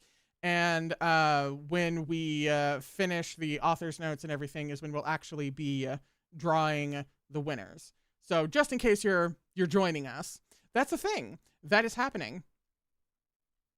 Chapter 126, with the banquet in Chuaning's honor. The author's note says, Mini theater. Reasons for late arrival of staff. Chuaning. If I'm late, then I'm late. I don't want to explain. Just proceed with the punishment. Mo Run point 5. An old lady was walking very slowly and was in my way. I arrived after killing her, which made me a little late. Give this venerable one a clean handkerchief. There's some blood on my face. Mo Run 1.0. Oh, an old lady was crossing the road. The way she held her cane was funny, so I took it away from her as a joke. I returned it to her afterwards, so don't worry. Mo Run 2.0. On the way, I met an elderly person with invalid legs, so I helped her across the road, which made me late. I'm sorry.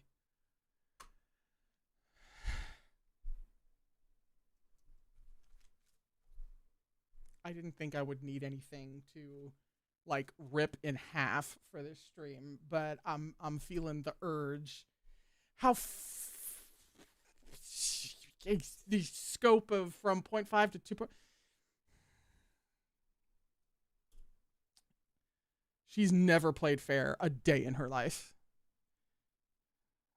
Shimei, I had a medical emergency today, which I could not remove myself from. My apologies. I feel like the plot twist there is that, he's probably just lying. Shuemong, none of your fucking business. Nengong Se, the one above was so rude. Let me be polite. It's got nothing to do with you. Yuang Shi, I am never late. Look again. It's your hourglass that is not working. Oh. Thank you. Mei Han Shui. With every step I take, a female cultivator comes to pester me. Even if I leave 2 hours before, I will end up being late anyway, so I can't help it.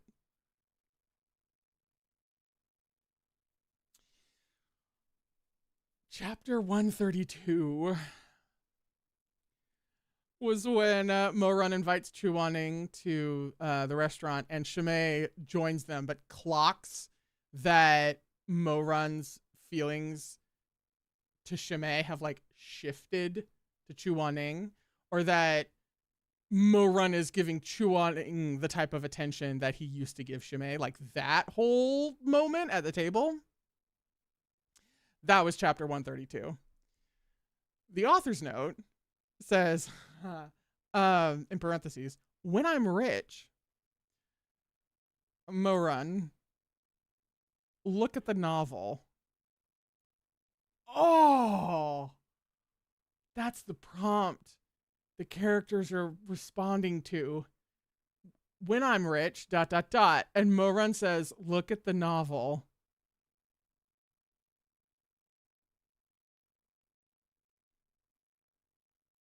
Is it possible to drag yourself that hard? Is it? That's some new heights of self-flagellation. Deserved. Well, not really. What with the flower? God damn it.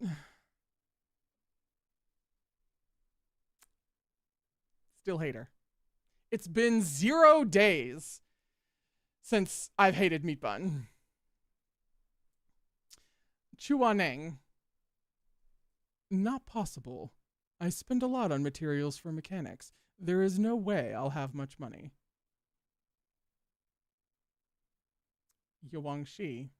It's a material possession, so I just need enough for myself and donate the rest. Making me love everybody all over again. No, Mei Han Shui, I would buy accessories and gifts for girls. And Shui Meng. Let's be so honest. Nengong Se, do you think being rich guarantees happiness? You clearly don't understand the tribulations that a rich man like me goes through. He's not fucking wrong. He is not wrong. Oh, he's so unbelievably correct. Holy shit. Shui Meng. Once I am rich, the first thing I'll do is destroy this idiot above me. I am happy and willing to go through your tribulations. Come, hand your riches over to me. That's the end of that author's note. Chapter 136 was when Chuaning was... Oh, Chuaning had fallen into Moran's arms at the end of chapter 135. And so now Chuaning is predictably embarrassed about it. This is during like the whole farming arc and everything. And but Moran has the presence of mind and wisdom to finally clock that Chuaning, when he feels embarrassed, Chuaning responds with anger. It's as in it's like just a smoke screen. Moran picks up on that. And then there's like a bunch of farming, unresolved sexual tension. Chuaning tries and fails to eat spicy food. We're in the farming arc around now. Mini theater. Examples of unbearable situations. All right. Chuaning. Eating spicy food. Moran. Watching Chuaning eat spicy food. Shimei. Playing triathlon with muscles displayed. We don't have time to unpack that insecurity, Shimei.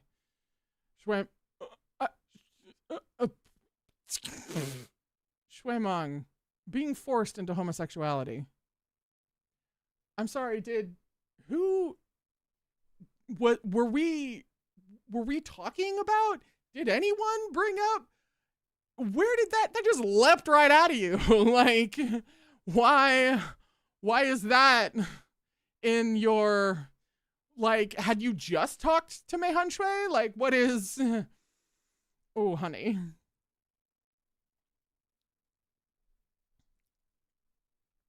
Mei Han Shui. Closure of brothels. Yuang Shi. Marrying Song Chutong. My face hurts now. It has been hurting. That didn't help. Nengong Se. His dog dying.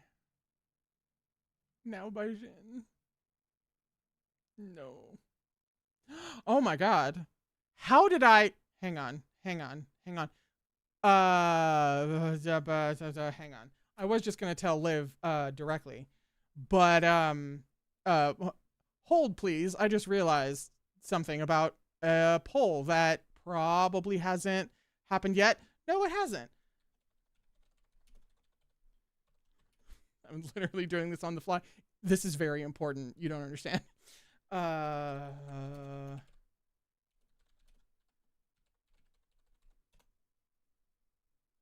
There we go. Liv, you have a message. That was vital business. You'll understand. I promise. Just not right now. Feeling very meat bun right now.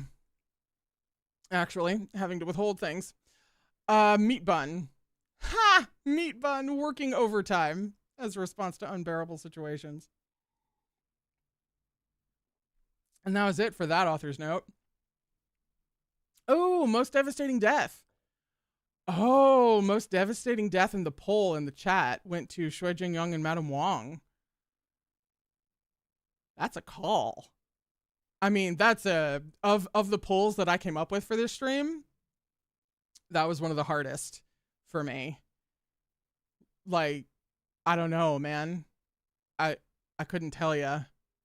That's a really difficult group of 4. Shui Jingyoung and Madame Wong, though, if I had to guess what the poll results would have been, I probably would have gone with either Shui Jingyoung and Madame Wong or Mo Run, and Mo Run came in second place. So I got that right. Would I be able to choose? Absolutely not. I'm bisexual. I never choose. Chapter 137, where Mo Run has filthy thoughts about Chuaning, and then there's that infamous foot massage that Mo Run gives to Chuaning while he continues to have less than clean thoughts. The author's note says, mini theater. What would the occupations of our main characters be if they were transmigrated into our modern universe? Ooh, modern AU occupations! Shizun. This is all indeed dialogue directly from them as opposed to answers because it's a mini theater, obviously. Firstly, an outstanding graduate of Langxiang Technical School who works as an auto mechanic, excavator, and forklift operator. Oh yes, speaking of this, I swear that if I ever write a modern danmei, I will create a CEO who drives a forklift. I am so bored of CEOs driving Lamborghinis and Ferraris. Ah! I half think this is just me fun talking, but this is too funny coming from Chuaning, so I'm staying with it. If they don't drive those cars, then are they not qualified to be a CEO? Madness. I just want a CEO who drives forklifts. Chuaning, you shall be the main character of a danmei about CEOs. Drive your forklift. Crash into someone's Ferrari. Go. It's the best voice mistake I've ever made. Whew. Dog. A chef who is an outstanding graduate from New Eastern Culinary School. A chef who drives a Porsche is paired with a CEO who drives a forklift. Not bad. Not bad. Shui Meng. Useless being who has no skills, very likely going to die. Never catches a break. Never catches a break. Shimei. A seller of fake drugs which brings easy money. But he has a good conscience, so he probably cannot bear to do it and will likely end up bankrupt. No, a sell of fake drugs. Conning with fake drug. Yuangshi, policeman. Of course. Meihan Shui. Gigolo.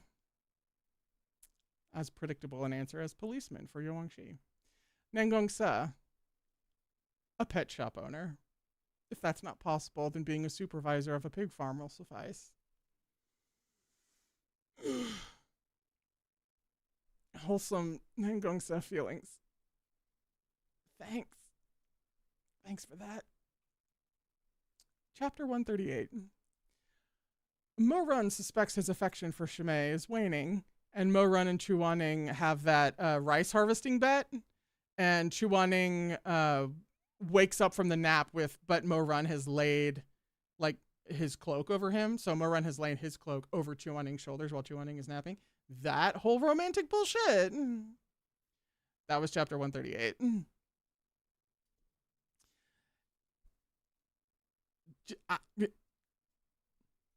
Just having in just like one single chapter giving us Mo-Run starting to notice that at least his affection for Shimei is shifting, changing, maybe not quite as, and then by the end of it, we're laying a cloak over, dear God, the reread really is going to kill me. The author's note, mini theater. What does love mean exactly? Shizun. No idea. Shuaimeng. Praise me. Praise me to the depths. That is love. You can have a field day with this boy's brain. Shimei. Not thinking I'm black-hearted is love. Speaking of field days. Meihan Shui. Helping me achieve the male lead role. That is love. He just wants to be the star of the show. And who can really blame him? Does he not deserve it? You saw him in the Gaywatch break room. Doesn't he deserve the leading role? Come on now. Nangong Sa, only accepting now Bai Zhen as a gift. Loving my dog is the same as loving me. Yuang Shi, being able to like me more than you like a dog.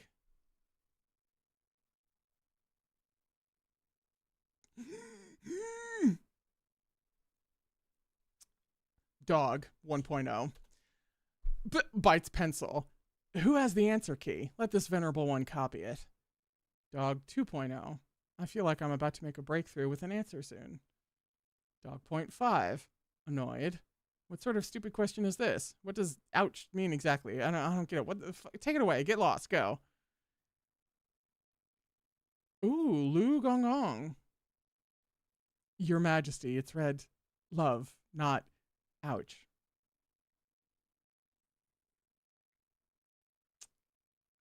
Translator's note. The symbol, which I obviously can't like describe to you, but the symbol that's used means love, but Mo-Run is not good with reading and so mistook it for the word that means suffering or can be ouch. It's not like he was dumb. Your Majesty, it's read love, not ouch. Chapter 144. We are we're getting there. We're getting there. We are headed down towards the end, which just that's heartbreaking.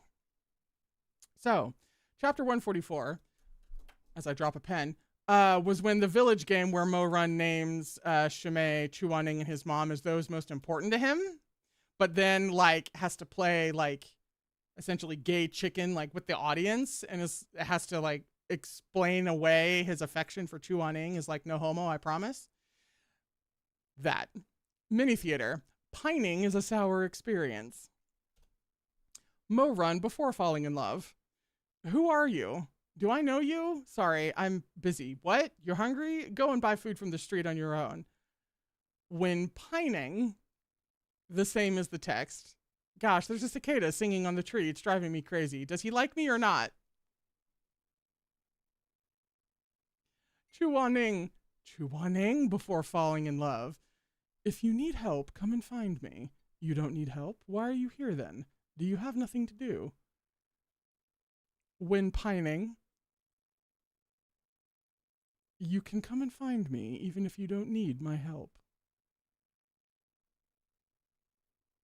Shui Meng before falling in love. Get lost, ugly. When pining, if I look carefully, you aren't that ugly. I mean, even though you're still lacking compared to me, you're passable. Ooh, I want to revisit the short story now with the blind dating thing, most specifically his scenes with the maze. I need to come back through that now. Hello? Placement. Thank you. Shimei before falling in love. Are you not feeling well? Are you going to be okay? Come take a seat. I'll check your pulse. When pining. I don't feel well. Can you accompany me for a bit? No need to call the physician. Just pour me a cup of hot water and sit with me for a while. I'm going to have to revisit Shimei stuff too now. Watch, I'm going to be the crazy person who starts rereading it the next day. Yowangshi before falling in love. Everything is the Rufeng sect decrees, except for those that go against my morals. When pining, everything is you decree, except for those that go against my morals. But you would never be immoral. I trust you. Why does she do this? Mei Han Shui, nobody move. Before falling in love. Lady, here's a perfume sachet for you, bracelets for you, earrings for you, accessories for you. How about your heart for me? Oh! This fuckboy. When pining, as above. That tracks. Nengong Se before falling in love. Get lost. You're in the way of me feeding my dog. No. When pining, come here, ride my dog with me. Oh no. Meanwhile, now Baijin is like, Master, didn't we agree that the heaviest load is capped at 70 kilograms? You're gonna make that poor dog carry both of y'all because you need a whole new world moment. Have we checked in with the magic carpet, actually, now that we have that? From now, Bajin. Chapter 175 was Mo Run crashing out over finding the ghost wedding braid in Chuaning's pocket. And but Chuaning picks up on the fact that Mo Run has seen it. And or at least that the braid has been seen. And then Mo Run helps Chuaning with his hair and all of that tension. The author's note says, the confession scene will take a while. For those who are impatient, maybe you can wait for a few days and read it all at once. For those who are patient, maybe you can wait for a few days and read it all at once. For those who are impatient, you can sit and watch as the two of them slowly overcome the last barrier. Jesus. Once Mo Run's courage reaches level 800, he will be able to confess. Don't ask me why it must be 800 and not 500, 400, or 1,000. It just has to be 800, scoundrels. Take a look at the last part. The leveling of courage is very random. Today, let's add 100. Student Mo Run. Courage has reached level 200. Student Chuaning. Mental preparation. 20% complete. A mini theater. What items do people always bring with them? Chuaning. There are too many things. Mo Run. I always bring money. No reason why. I'm scared of being broke. There's a mystery. Shui Meng. I always bring my treasure. Shut up. It's not shorter than dogs, all right? Shimei. I always bring needles. For what? It's not to prick people. It's for acupuncture. Okay. Nengong Se, quiver. Yowang Shi, arrows! Because the guy upstairs only remembers to bring his quiver and not arrows.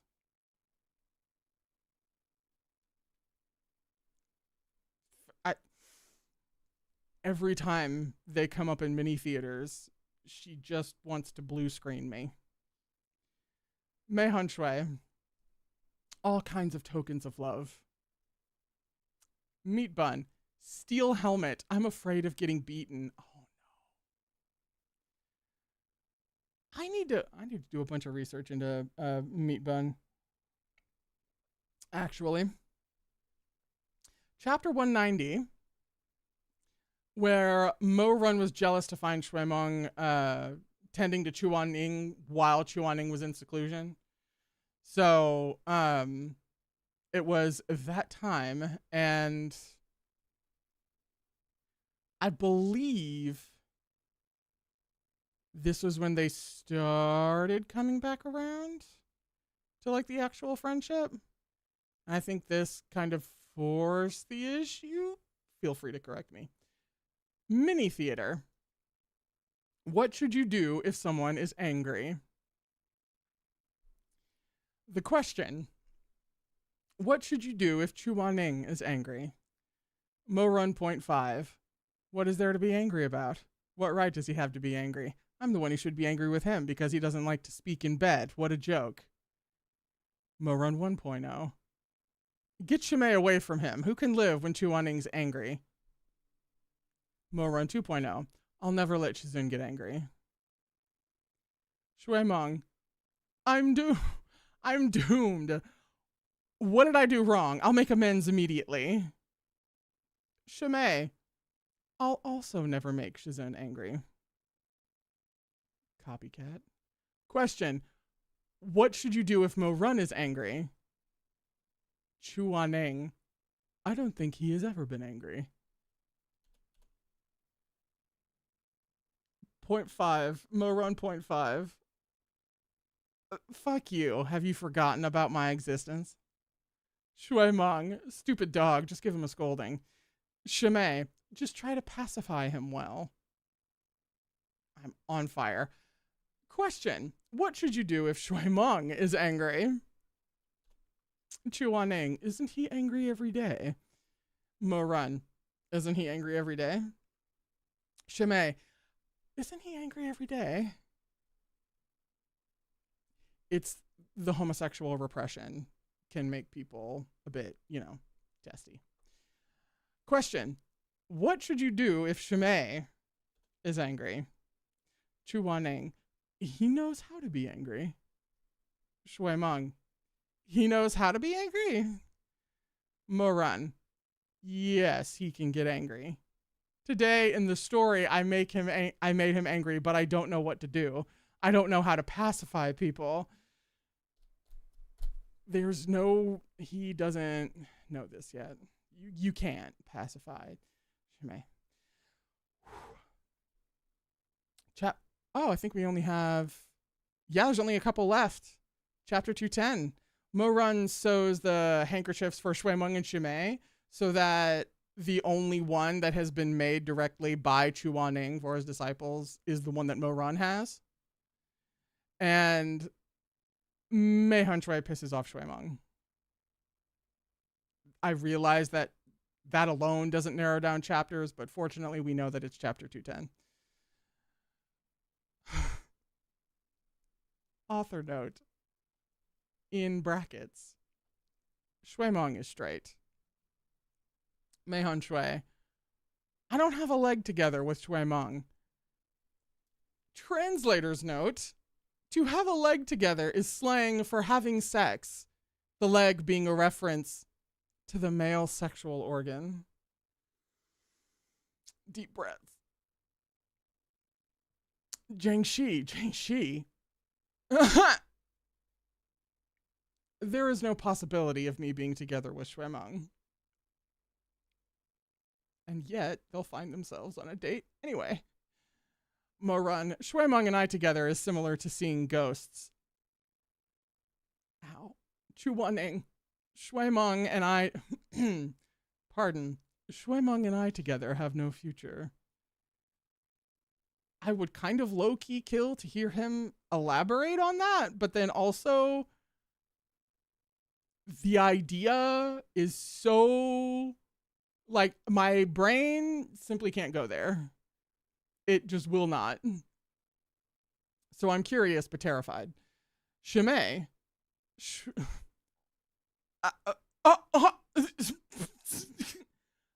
I'm sorry, Shimei. Shui Meng and I together. Who will be the top? He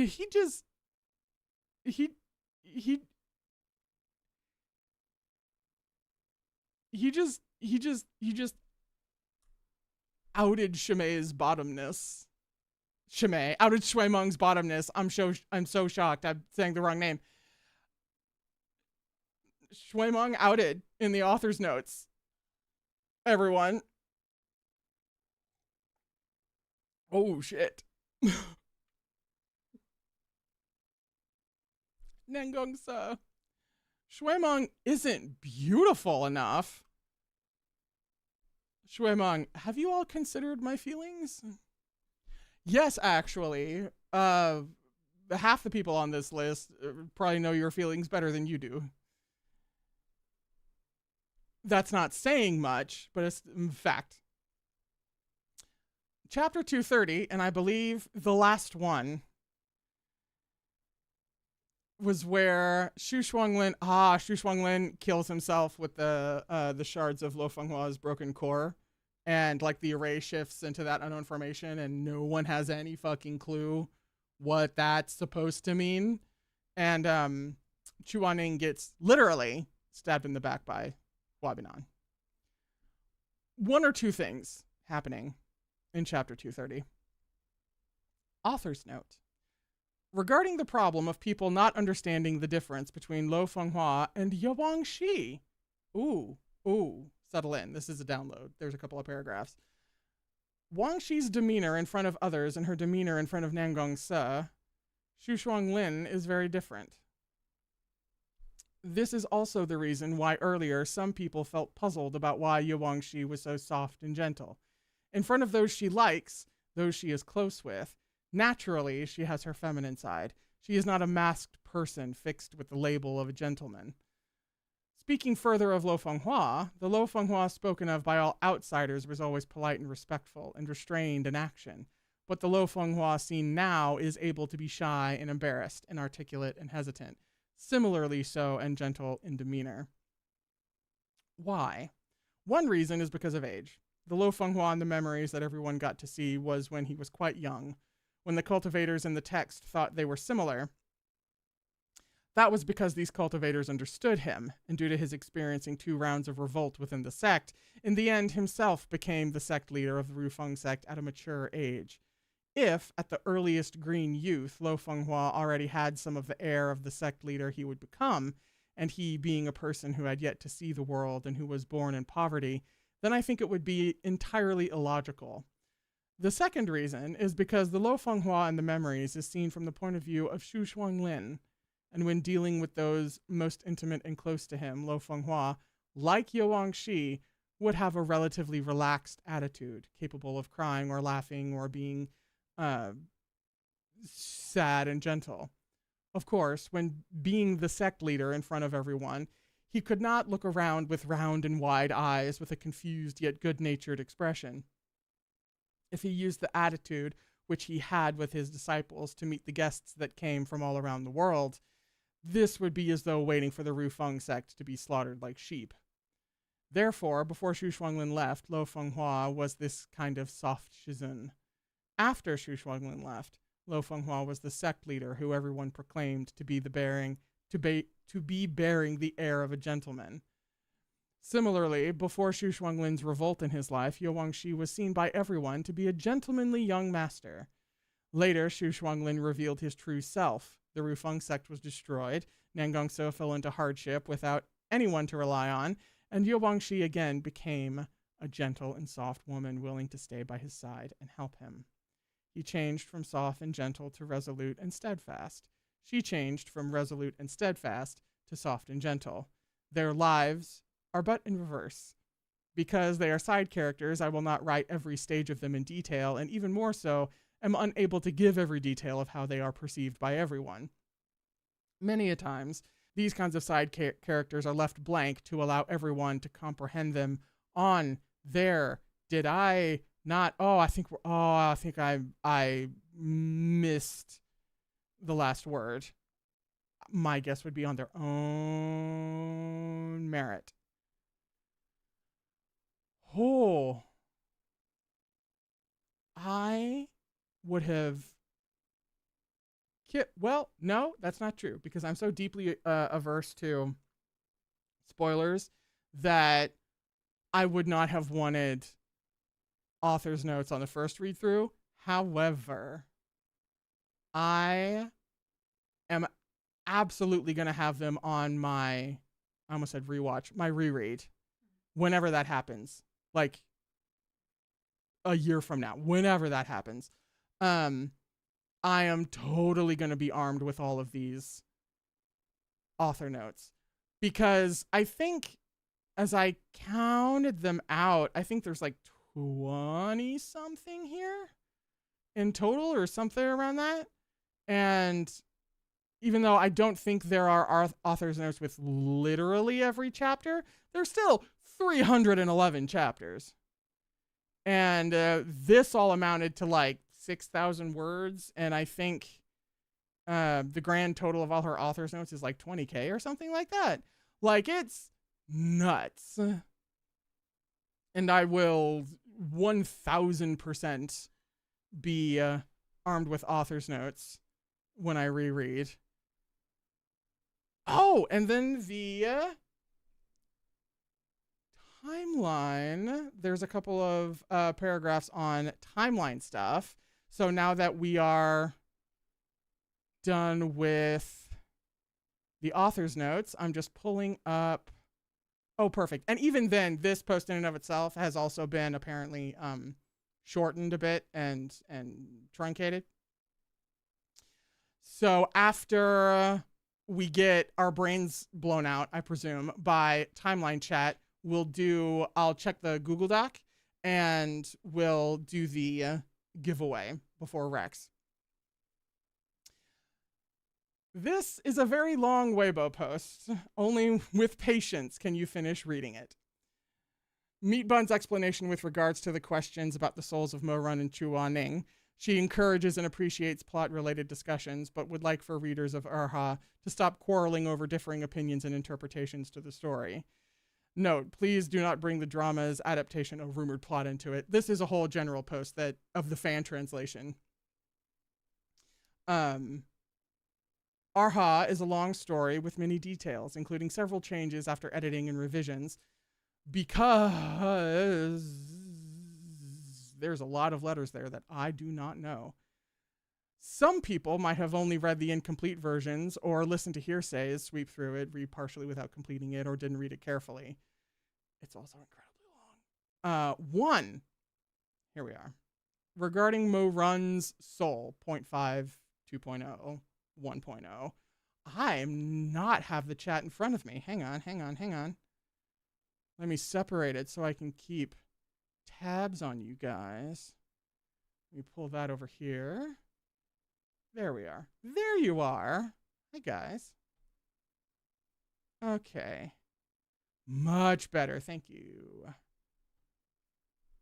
All right. Regarding Morun's soul, I can feel Liv preparing to take notes.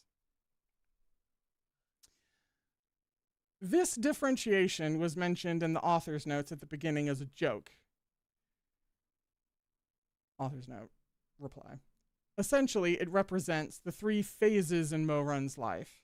Due to a sudden change in life experiences, the Mo Run 10 years ago, the current Mo Run, and the Mo Run 10 years later will behave differently because of different viewpoints, attitudes, thoughts. Mo Run started at the stage of 0.5 first, and after his suicide, the soul of 0.5 directly returned to the form of his days as youth. However, after his resurrection with limited abilities, he must keep with the pretense of a young, naive, and well-behaved teenager. To be frank, this 1.0 is not a real teenager. When the story begins, Mo Run is already in a state of integration of the 2 worlds, present soul plus partial soul, and memory of the previous life. This stage is what I referred to as the 1.0 phase in the author's notes. In this stage, no one will mistake him as 2 separate persons, since he is being directed by the memories of his previous life, with no repentance to what he has done before. He agrees fully with himself, so there is nothing conflicting between the souls and memories of the 2 lives. No, that comes later. That torture and agony? Later, meat bun. Yeah. However, due to the different experiences in this life, Chuaning's containment of Mo Run's demonic flower, after his rebirth/resurrection, Mo Run noticed many cruxes that he had neglected in his previous life. His good and kind nature gets recovered slowly, up to the point of Chuaning's death after the Heavenly Rift, which Mo Run's beliefs and perspectives were greatly impacted. So from that point, he started to turn over a new leaf and change into a new person. I'm with you. During Chuaning's 5-year retreat into seclusion, the Mo Run, who once used to have blood on his hands, tried his best to imitate and follow Chuaning's way of saving people. This is also the manifestation of the important relationship where Ximing Jing's death made Mo Run fall into hell, and Chuaning's death brought Mo Run back into the world, can be seen. Fuck me, that's a sentence. In the author's notes, I referred to this short period of time as Mo Run 1.5 phase, because during this 5 years, he is in the process of transitioning from 1.0 to 2.0, learning to grow up, learning to tolerate, learning to be like his Shizun, and having concern for the world. I also feel like Shasini went miles in that development. I mean, that's part of the reason why that whole little mini arc thing even happens. I'd kill for her to mention it, actually. He is gradually completing a change in his thoughts, abilities, and behavior.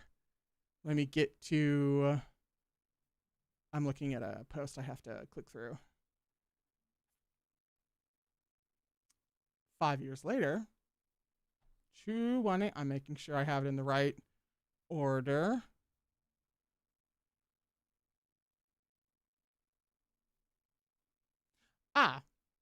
That was the end of Mo Run's part 2.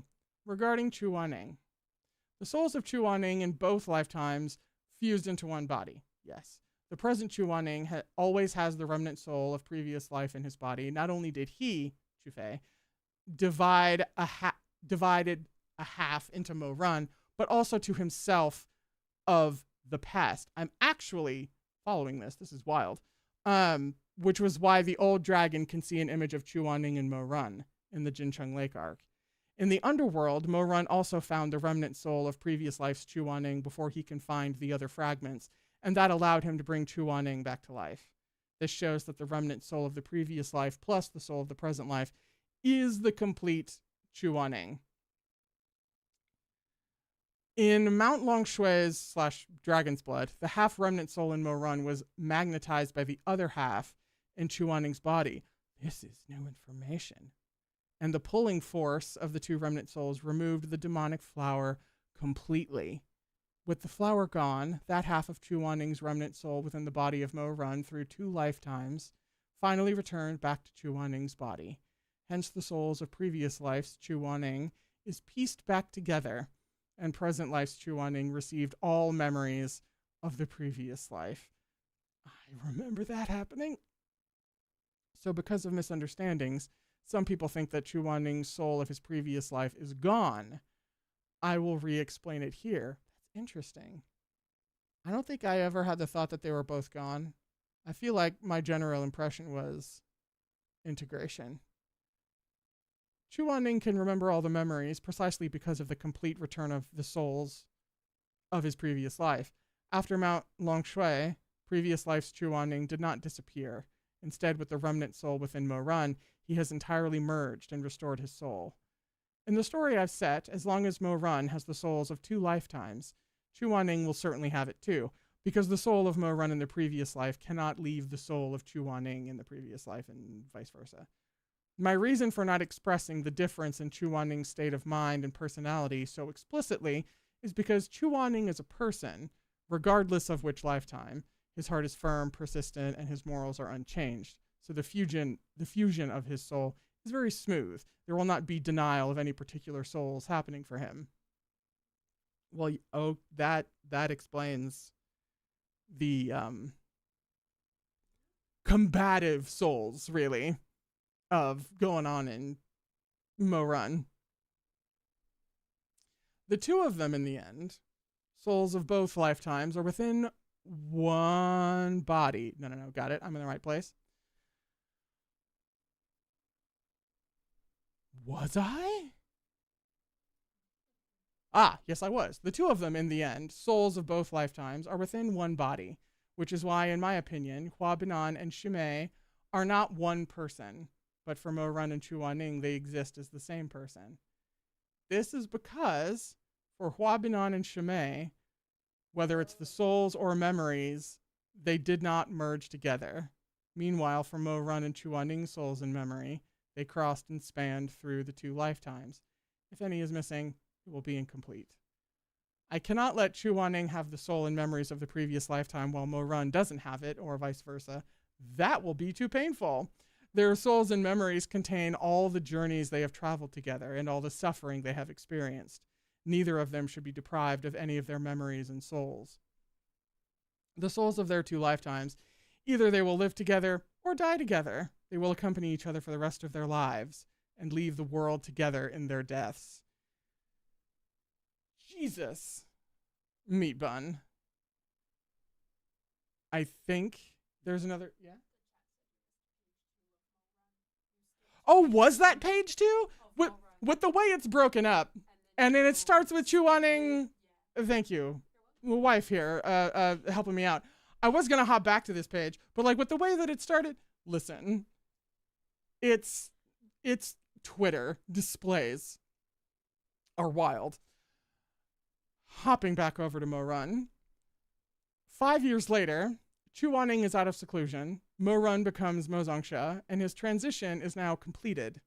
The present, sliding this back over here, the present Mo Run completely disagrees with his past self. His thoughts are no longer the same as 1.0, who had not seen a problem with his previous life. His heart is now changed. While updating the novel, readers without prior knowledge of the later chapters and spoilers at this stage will not think that 2.0 and Teshan Jun are 2 persons, but will only view this as a changed and repented character. So when do people start feeling that they are different persons? It is when the corpse of previous life's 0.5 plus remnant soul appears in the present timeline.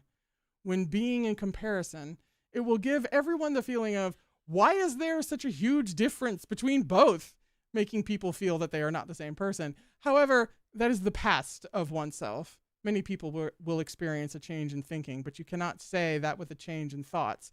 The past of oneself no longer exists.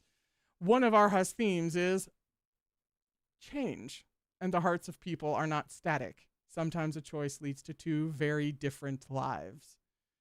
Everything that Chuaning has done was all for the change of Mo Run as a person. Who Chuaning wanted to redeem and change is Mo Run, the disciple who gave everything he had since the beginning for him, not simply just 0.5, 1.0, or 2.0. He wanted to save a whole Mo Run, which is why he had no choice but to show his coldness to the Teishanjun that reappeared. Yet at the end, he told Mo Run, whether Mo Zongsha or Teishanjun, they're all you. Or when he said, I can bear it on the surface, but when he attempted to kill Teishanjun, it felt like his heart was being wrung. To put it mildly. Thank you, Meat Bun. When the previous life's Chuaning returned back to the past in the younger time period, one of the purposes he sought was to save Mo Run. He knew that Mo Run became Teishanjun was because he took the flower for him, so he hoped to return to the past to change that path of Mo Run becoming Teishanjun. After all 350 chapters of the story, they must have been broken up differently in the original posting, that Mo Run went through, from the beginning of the story as a demonic soul, eventually changing to a kind soul, Chuaning finally fulfilled his wish and completed a full redemption of Mo Run's soul.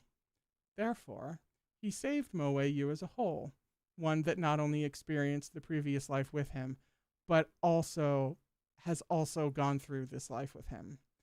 As such, the so-called 0.5, 1.0, and 2.0 is to distinguish his thoughts and personality, and not that he is 3 or 4 Mo Runs. At the end of the story, all of Mo Run's memories and souls are within the present world's body, but a remnant of 0.5 soul was made into a living dead in the previous life and did not follow the other souls from the very beginning of the story to be rebirthed in a past young Mo Run. As this remnant soul is the last one to return home, so as compared to the other souls within Mo Run, it is more solitary and isolated and volatile, causing Mo Run's final personality to appear to have such a split. The final version of Mo Run is actually 2.5. If we separate by one soul to one character, then it will not be 2 Mo Runs, but with 0.5, 1.0, 1.5, 2.0, 2.5, a total of 5 Mo Runs. Disturbing. Again, like she didn't do this. Like she didn't, shatter this psyche and then put it back together again. Like she just didn't. Who could have done this? Who did that? I don't know. That's weird. Disturbing. Crazy work going on over there. It is your name at the bottom of those fuck-ass beautiful book covers, okay? Lord. Oh, damn. Once again, it's wild how much of it it's wild to see it all very distilled into matter-of-factness when you read all 11 volumes and you're piecing together it feels like you yourself are piecing together Mo Run and trying to figure out which parts of this and why is he like this here and why is he like that over there. We have to do our own red string murder board to track that poor fucking guy's souls, and this perfect evidence, this whole note on the timelines and versions of them. Dear God. Holy hell. Okay. Stream outline. Save me, stream outline. Ah! All right. I am going to check the giveaways real quick before we go on to very quick recommendations.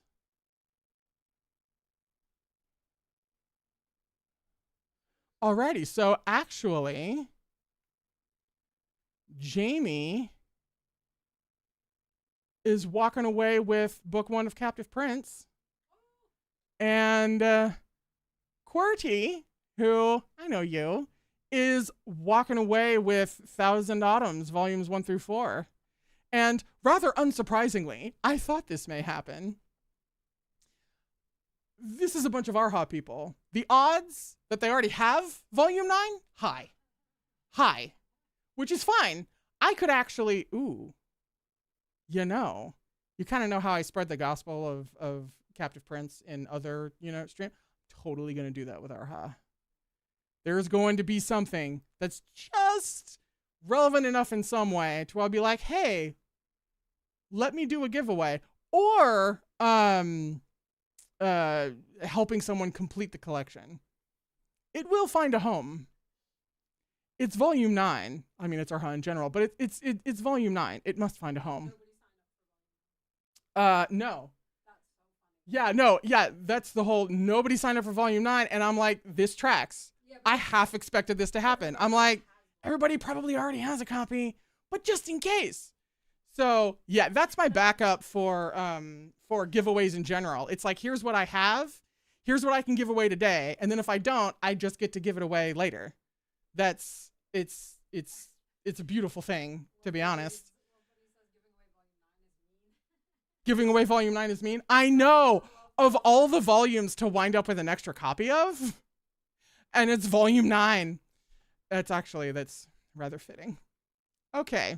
Very quickly, since, as per usual with me, I plan for 2 hours and it lasts 3.5. These are the recommendations that I have. The wife wants her wife back.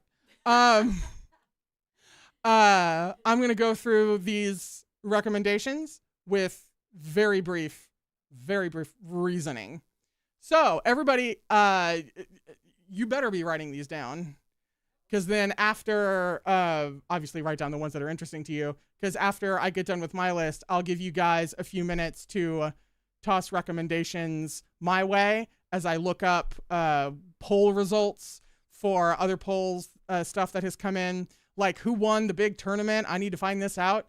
And that's where we're going. So, pens ready? Me, literally. I actually have a pen. Okay. All right. First up, unsurprisingly, Captive Prince. I'm a broken record. We all know this. Captive Prince by C.S. Pacat. It's a trilogy. I believe it got published like 10 years ago at this point.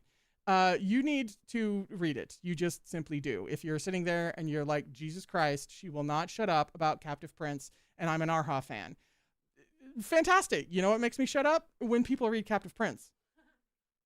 So you should read Captive Prince, and you should read the whole trilogy.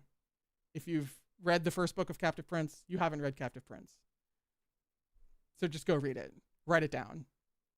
I see you physically sitting there. Write it down. Second, and I have people who can back me up on this in the chat now, there is a webcomic from 2015 called Blood Bank by Silb, S-I-L-B. And I can't get the official site that it's published on to work for me anymore, but there are plenty of ways that you can, you just have to Google it. It's fine. Vampires? And a real dynamic between the two leads. You don't need to look up much about it. If you're not into vampires, you'll probably be into vampires by the end of this. And Liv, I can feel, is backing me up right now because I recently handed it to her to read. And it was a delightful experience while I reread it. It is deeply up your alley, especially if you've already read Captive Prince. But Erha people should be made aware of this relationship between, in a world where vampires have the supremacy and everything, there's a couple of dynamics. And the plot's fucking fantastic. Kind of gives you everything. You know how Meat Bun likes to give you everything? This author also gives you everything. Repeatedly. Not so much in the romance category, this next one. Killing Stalking by Kugi. This one's a bit more infamous. I wouldn't be surprised if you heard of it, given the infamy. I don't even classify this as a love story or romantic arc, but it is a deeply interesting psychological picture of attachments. Dear God, I don't want to spoil anymore. It's still, even after having read Erha, technically, I can draw a very fine line. Killing Stalking is still the darkest love story, the darkest story I've ever read. Still. Number one spot still goes to Killing Stalking. It's not for the faint of heart, and I'm saying this to the Erha audience. After that, Hannibal from 2013. You have also probably heard of this. You simply must. If you have not, you simply must. You probably have. But in case you haven't, you should. Hannibal, Mads Mikkelsen, Hugh Dancy, ran for 3 seasons, murder husbands. Oh, yeah. Opposite of a redemption arc is at the core of that one there. And iconic after all this time for a reason. Other series.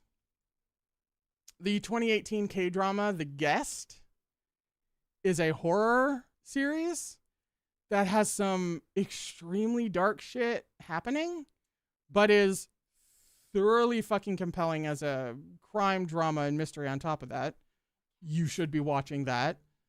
And then also, this might seem a little out of pocket, but go with me on this. Fangs of Fortune, the C-drama from 2024. You should be watching. It's not as dark. It's very, very flashy storytelling. Very flashy. Very in the emotions. But there are certain themes there. There are certain feelings there. There's also some great gay stuff happening. Don't get me wrong. There's just a certain pull there that made me unable to leave Fangs of Fortune off the list. Speaking of vampires, Interview with the Vampire started in 2022. Season 3 starts dropping in June. If you're into Erha, you should be into Interview with the Vampire. Complicated, very nuanced, very lot of depth, a lot of dynamics at work, to put it fucking mildly. You know what's funny about this list? I have reactions to most of these. I didn't even mean to. I was just looking at it like, I think I've reacted to a lot of these. And it's true. I am still reacting to Interview with a Vampire. That's my entire June and July. You should be getting caught up. For films, The Handmaiden from 2016, canonically queer and sapphic, one of the best films I've ever seen, which makes sense because it was made by one of my favorite directors. And again, no spoilers. This is the problem with a list of Erha recs. You have to go in as blind as possible, trigger warnings notwithstanding. And the same goes for The Handmaiden. Just watch it. Just watch it. Just watch it. Fucking wild. Incredible film. Oh my God, I think I have a rewatch to that one too. Funny. And then also the other movie. This one might be slightly controversial because people have extreme responses to her work. Saltburn from 2023. For several reasons, that also gets into spoiler territory. But there's a part in Saltburn where, listen, Mo Run would do that. Tae Shun Jun would do that. you'll understand what I mean. I've seen all three of that, the director, Emerald Fennell. I've seen all three of her films. Saltburn is by far the best, and it is bare minimum a memorable film experience. 2 anime, and then I'm done. And you guys get to yell at me. 2 anime. The Summer Hikaru Died. Gay. Horror. Very complicated. Mystery. What the fuck is going on? The theorists will latch on to The Summer Hikaru Died. A second season is coming. First season, fucking immaculate. I also have a reaction to this. Then the last one, Alien Stage. This is where the theorists will thrive. I know that Henry will back me up on this one.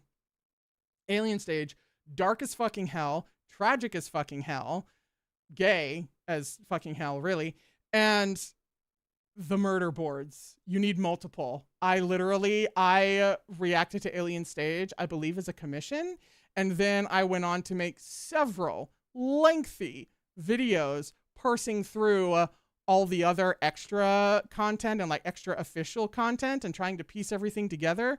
Several lengthy videos on it for a reason. Theorists go nuts, go batshit insane. It's incredible. Don't look anything up about it. Just go. Just look up Alien Stage and find the playlist on the main site by Vivinos on YouTube, and just watch it. And when you watch it, parse back through and watch it again. You will. That's it for my Erha recommendations. So, you guys get a few minutes. I have a pen. I'm keeping an eye on the clock since I'm so deeply over time. And, all right. We all know about Remnants of Filth, because that's the other Meat Bun series, takes place in the same universe as Erha. Case File Compendium is on my radar, and there's something Omniscient Reader something also on my radar. As for everything else, go.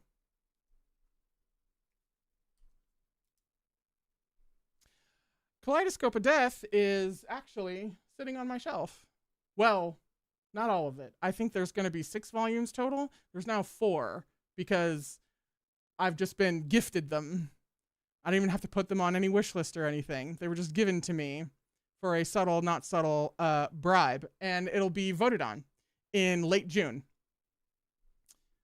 Thank you for reminding me, actually. In case you're just joining us, the vote for the next reading stream will be in late June, the week of the 29th. So it'll go up on the 29th. It'll stay up for about a week. Everybody will be able to vote, and then that will decide the next reading stream. If you're wondering what's going to be on the list, aside from Kaleidoscope of Death, I mentioned the list earlier, and somebody will know. It's a fairly easily guessable list of danmei. I feel like at least like 4 out of 5 of them are like, you know that one. All right. I have heard Mikakosu. I have heard of Pet Fish. My understanding is there's a bit of mpreg involved in there, and unfortunately, I am not on the mpreg train. So that puts me out. I might read it on my own, maybe, but I do have that on my radar actually. Ditto, Ballad of Sword and Wine. Thank you, Henry. Joyful Reunion, Animal Lover. I don't know that one. With a name like Joyful Reunion, but being wrecked after Erha, that doesn't inspire confidence in the title. I think the title might be lying to me. Mistakenly Saving the Villain. Oh, yeah. The wife is recommending, oh, no, wait, actually, you can't show it because I want to do that at some point as like a little like surprise thing that I'm like, you guys haven't. I'm deeply lucky you haven't typed it in the chat. That, you know. I guess I won't be either. This is the wife. They know that. Shao9 says, no Omegaverse. No Omegaverse. No. No Omegaverse. I'll read a couple every once in a while. That's true. You will. I mean, I'll read anything every once in a while. Just, you know. it's not a kink for me, but I'll read it because I get interested. I do have Mistakenly Saving the Villain is on my radar. Let me show this book. I can't wreck it to the people. No, you can't. Guys, I have such a good book to read. She can't wreck it to the people. I'm so sorry. I am Gideon the Ninth, the first book of Gideon the Ninth was gifted to me and is sitting on my bookshelf. That is on my list. It's on my shelf. Yes, I see you. I see you about Gideon the Ninth. Hi back, people. Love y'all. Love says 300 Years of Longing is best for theories. That's good to know, especially since it's on the short list for the late June vote. Jamie, Thrice Married to a Salted Fish, on my radar somewhere. I have a couple of different lists, solo stuff that I'm going to read on my own, stuff that I might read for Gaywatch that'll be voted on and stuff, all that kind of thing. I can't remember which one it's on, but I know it's on a list. I know I'm aware of Thrice Married.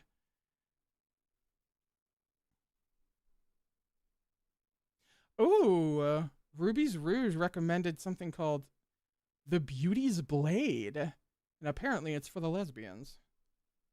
Let's go, lesbians, let's go. Thank you. I hadn't heard of that one. I have done my research in that I have combed Seven Seas danmei for anything that could possibly go on any of my lists. But that was a while ago, and they're always announcing new stuff. And plus, I have basically so far only looked at Seven Seas, and obviously the danmei world much bigger than that.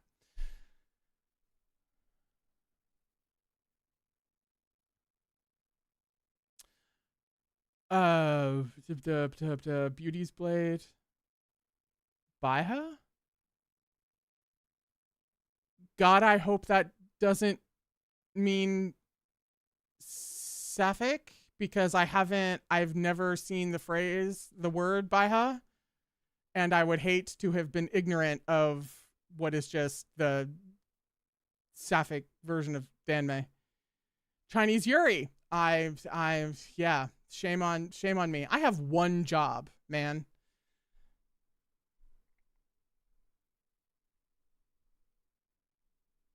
But at least I got it in one.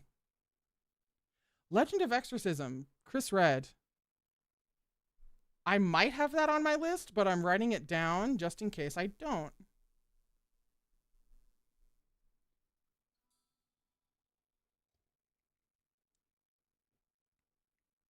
Oh, E says Seven Seas is supposed to be coming out with more Braha, but so far, Beauty's Blade is all they did. Really? That's all the sapphic stuff they've done? Damn. I already had it written down. I was already going to look it up, but I'm like, what's the first Yuri they put on there? I'm curious.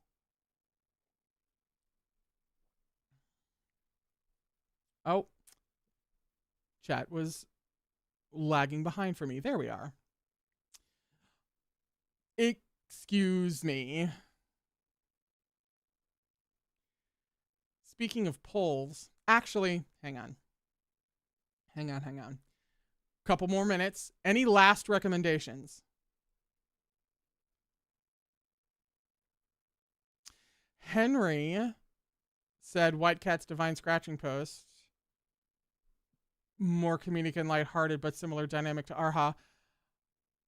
That I know that's on a list. I just can't remember which one. But yes, I am aware. Thank you. E has mentioned Dark Rise, which is a trilogy, YA queer trilogy that C.S. Picot of Captive Prince fame is putting out. Book 3 isn't out yet. And I believe, as of now, I think I'm waiting for when book 3 comes out. But when I made that plan, there wasn't a date for book 3. So if there is now, and it's suddenly impossible, Dark Rise, very much on my list. I actually have the first Dark Rise over here. I got it the second that it came out. Fortunately, for whatever reason, passing understanding, have not read it yet. So it's there. Oh yeah, it's there.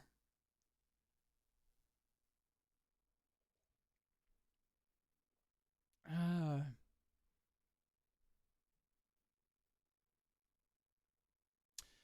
E says there's no date for the third Dark Rise yet. Oh, nice. Nice as in that's nice for my schedule. My schedule has a tendency to get crammed. Just real. So, and like with that, I'd have to go back through and read the first two, like on stream. There's like a whole thing that comes when that date drops. Golden Terrace is also on one of my lists, love. This is making me feel very validated. I feel like I've done my homework, which is a real damn change because you don't want to know what my GPA was in high school. Link click on my radar, Umbrea. Liv says fish book as in the fish book that was mentioned earlier. You know what? I'll ask you on Discord. Yeah. That let me write down fish live ? And that just kind of made my day.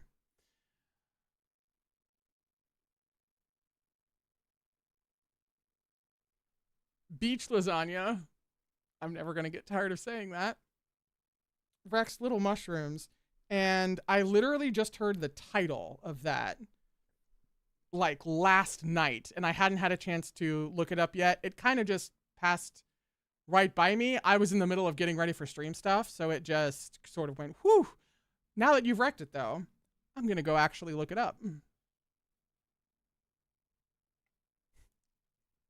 Maddie says Erha and the fish book together is like Barbenheimer.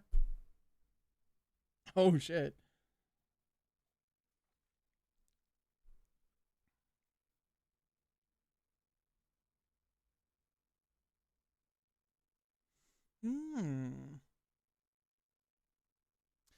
Jamie, thank you. Fishbook is the short version of the... Oh, wait. Disabled Tyrant's Beloved Pitfish. Yeah. Yeah, that's what I was talking about. Pitfish. Okay. Thank you. I'm making a note.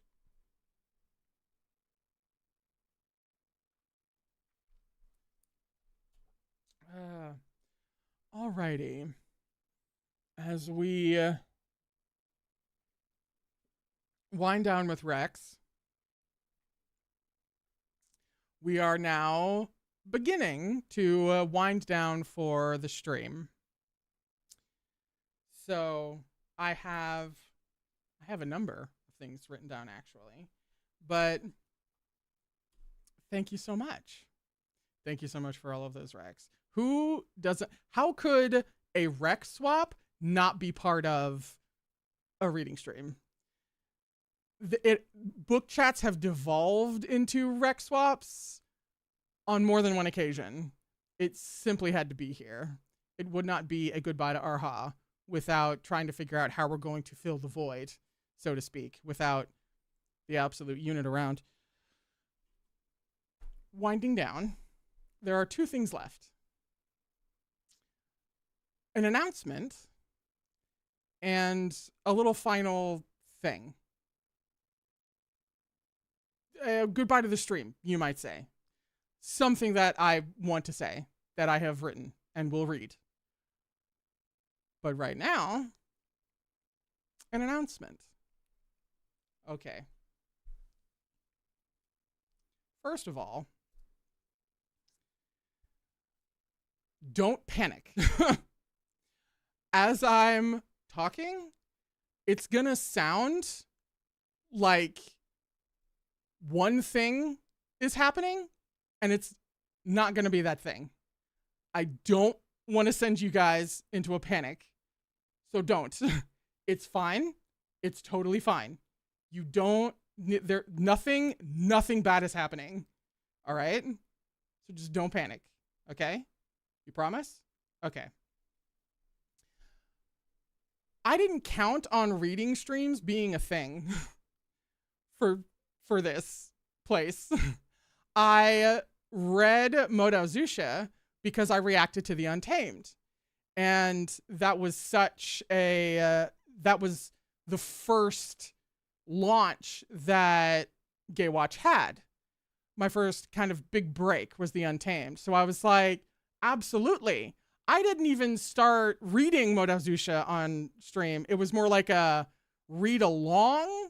Like, I wasn't reading out loud for the first part of volume 1.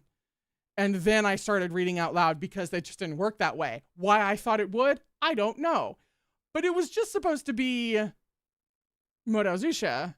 And I'm like, well, I haven't read this before.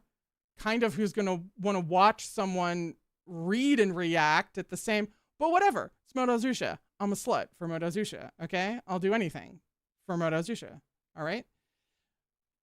And then, like, people hung around, and then people were like, what's the next series? And, of course, we're all MXTX fans here. You know, you get towards the end of Modazusha, and they're like, oh my god, are you going to do Heaven Official's Blessing or Scum Villain Saving System? Like, what happening?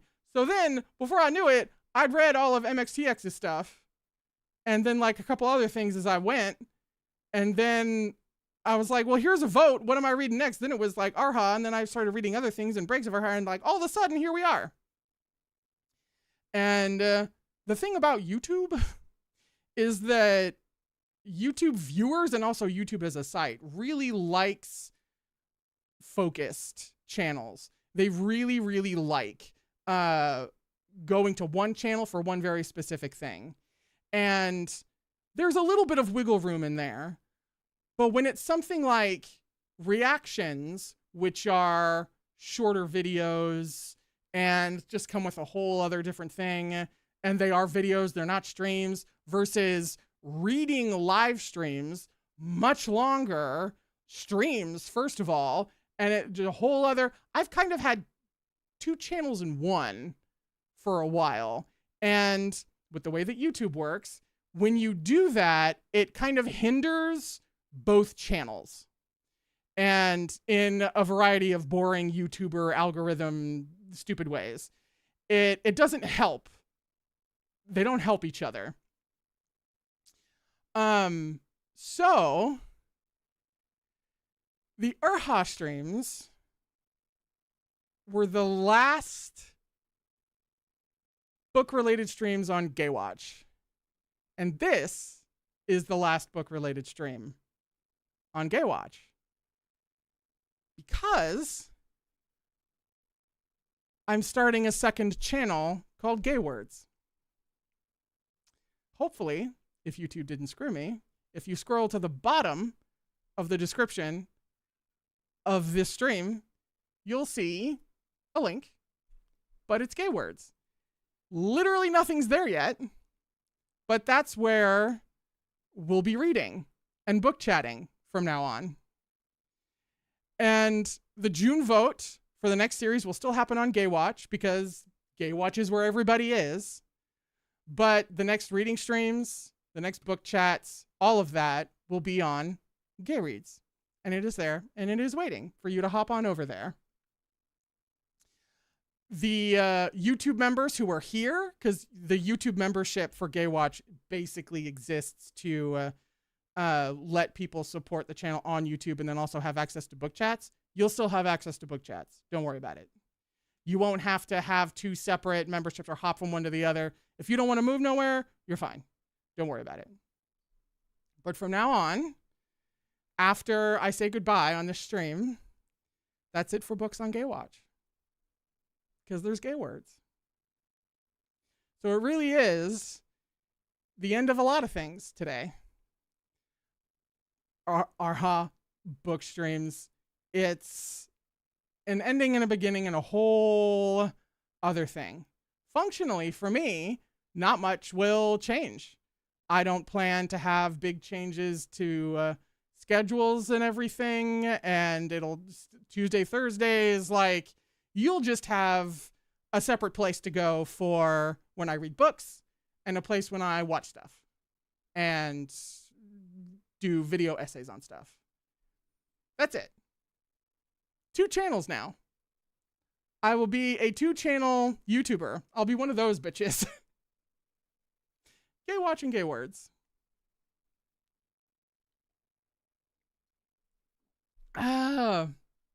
did they screw me again with the link? It's literally like youtube.com/@gaywords. I can type it actually if I can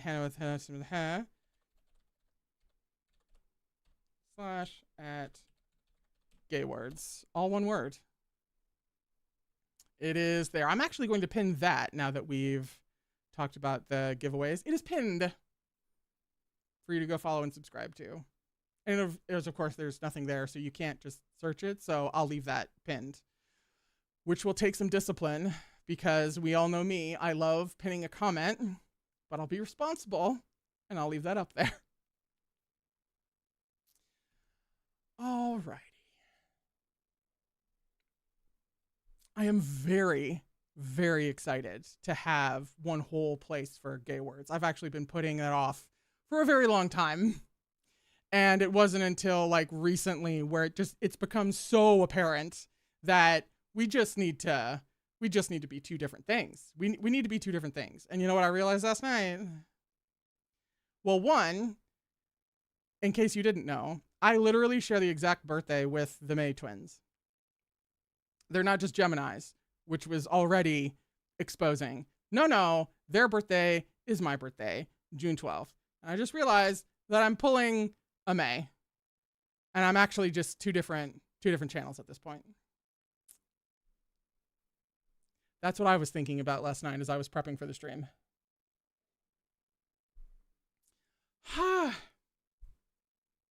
Henry said born on roast day, auspicious. Yeah, and then other people were like, oh, so you know the nickname Brit May, right? It doesn't change. It's just a different May. And I'm like, can I? So I'm still Brit May. Just a different May. Okay. We are now officially coming in on the end. I can't believe I have actually said gay words to you. It was such a long time in coming. And so I'm continuing to speak as I kind of reckon with that in my brain before we get to the last thing. I didn't even go back through fucking polls. I'm so glad I remembered right now. Instead of glancing at my stream in a minute and realizing that I missed the boat. Ooh, thank God. This is how you know you have ADHD. You have an outline directly in front of you, you still fuck up. All right. Polls.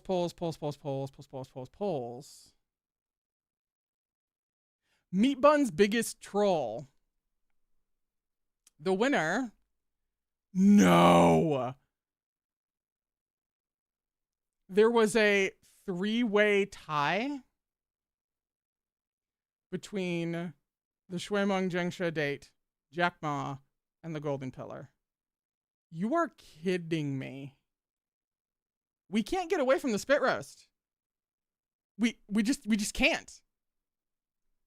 I may have said this to Liv at some point. You know, the spit roast was really the friends we made along the way. And the polls we made along the way. I can believe that, but I can't fucking believe that. The best creature. Oh, the best creature was the paper dragon? Damn. Oh my God. Did y'all tear each other apart over that? Or at least tear apart yourselves over that? Because that was the vibe. I was looking at that poll even before I had Liv put Baijin in there. It was cruel. It felt like the meanest poll. And so I must know if there was any mental anguish over that. Nas just refused to choose. Valid. Henry says you forgot the baby. No, I know. I was deeply embarrassed when I read the name Now by Jen earlier. And that's what I was telling Liv. I was like, can you swap out for now, Baijin, please. Deeply embarrassing. Again, one job. One. Oh, but no, I mean, the paper dragon. Understandable. Entirely valid. I, again, would probably just pull a Nas and refuse to choose, to be honest. A lot of the polls were cruel. But then I didn't have to vote in them. So I was like, this will be fun. The plot twist face-off winner was Mo Run choosing the flower. Yeah. Did you hear the anguish that just came out of my throat? Yeah. Yeah. And this is Erha, so that's saying something. But yeah. Yes, valid.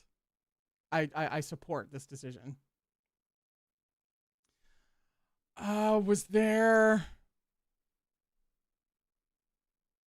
yeah. And then the last poll, at least the last of my polls, was, why are you suing Meat Bun? Emotional distress.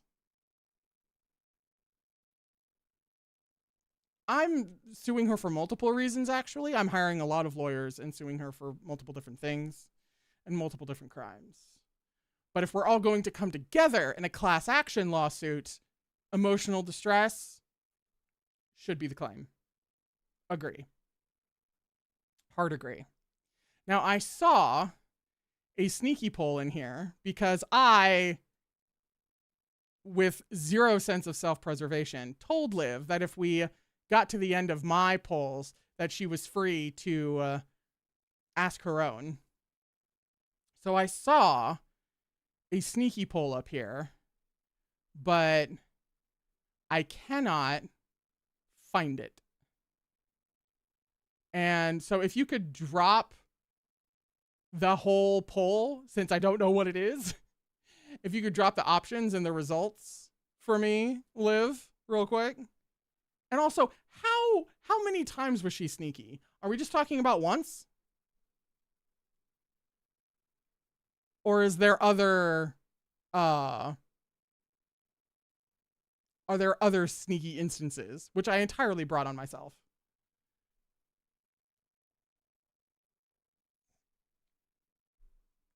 Henry said, Meat Bun lawsuit, call that the meat suit, and I have to begrudgingly respect that. No. Henry, you weren't supposed to notice that. Boy. You always run the risk. Oh, okay. All right. I think Liv is coming in with that sneaky poll. I think it was something about appreciating. I think I saw my name is the problem. I think the play is about us. I think she put me in there in somewhere as one of the responses. No. Oh, not appreciation, gratefulness. Okay, so in who are you most grateful for? Ha! Ha! There was me, Meat Bun, and then in a new one, Brit Bun. Haven't been called that yet. It was a tie between me and Brit Bun. So it was me, and Meat Bun.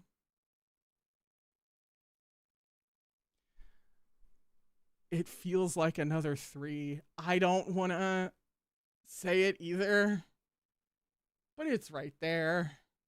And I have a problem. If a door is open, I walk through it. If I had thought of Meat Suit, I would have said it in chat. This is who you're watching. No. Also, I feel like Liv just told on herself because I gave her full leave to just make polls of her own if we ran out. I was like, just go blank check. And what does she do? The sweetest possible thing. Live just told on yourself. Just told on yourself.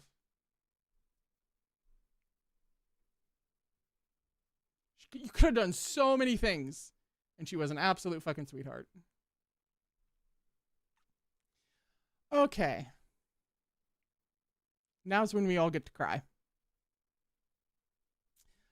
I have been trying to wrap my head around you can see how articulate I am. The emotion of the like Erha streams in particular. And I just, whenever things are really like impactful in that way, my brain tends to go like really big picture of it all.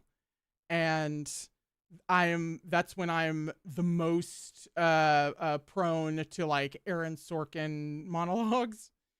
And, you know, if you're into astrology, all you need to know is I'm a Sagittarius moon. That should really, if you know, you know, okay? Can't help it. It's not my fault that is accurate to me as a person.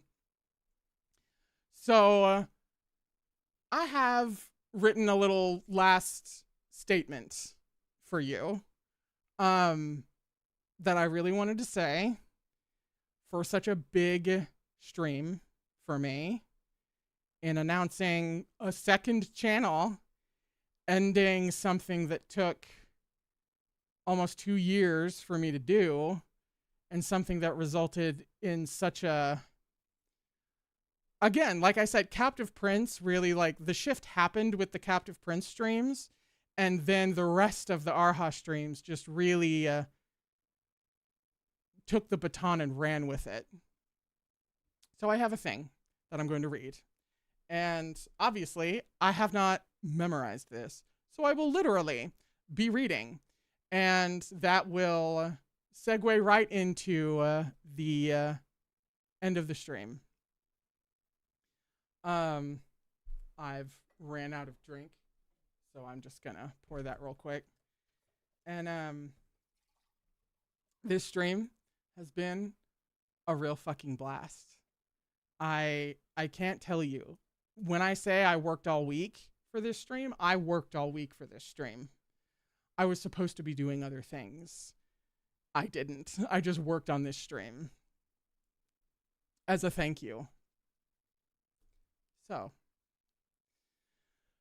I'm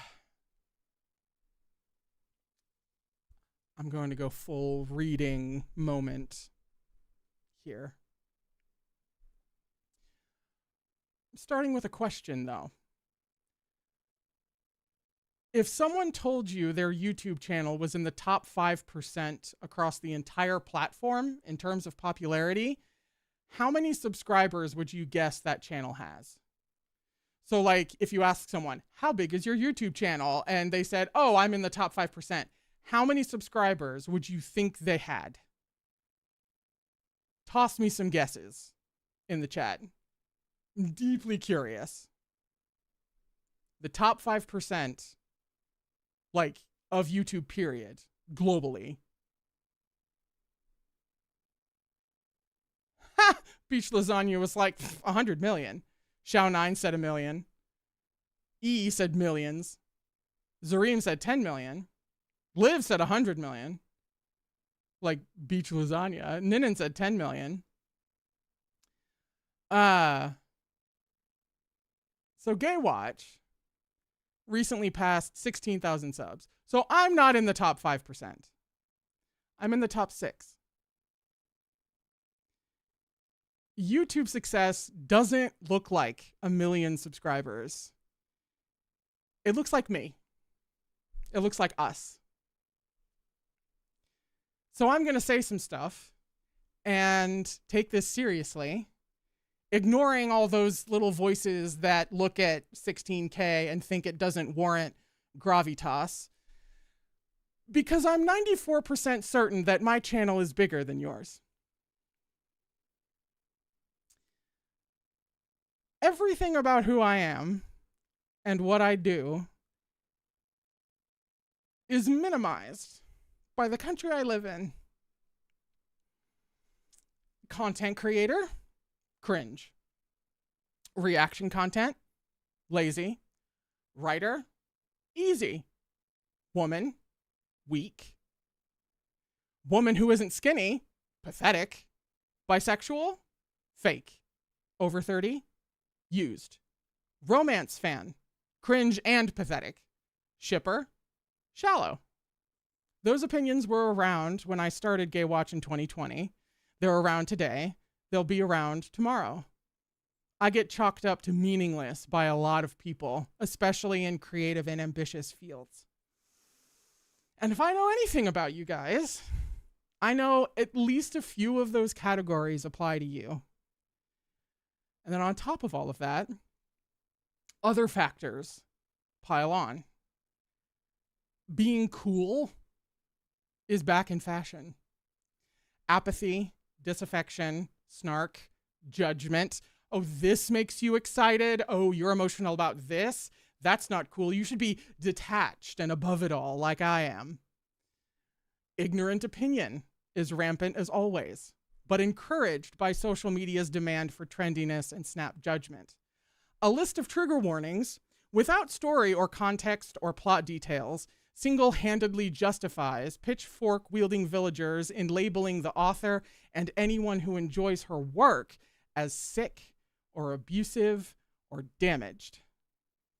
A lot of fandoms are divided these days, whether it's a toxic minority taking up too much space, infighting over interpretation, conspiracy theory levels of delusion, exclusionist rhetoric in places that label themselves inclusive, purity culture alone.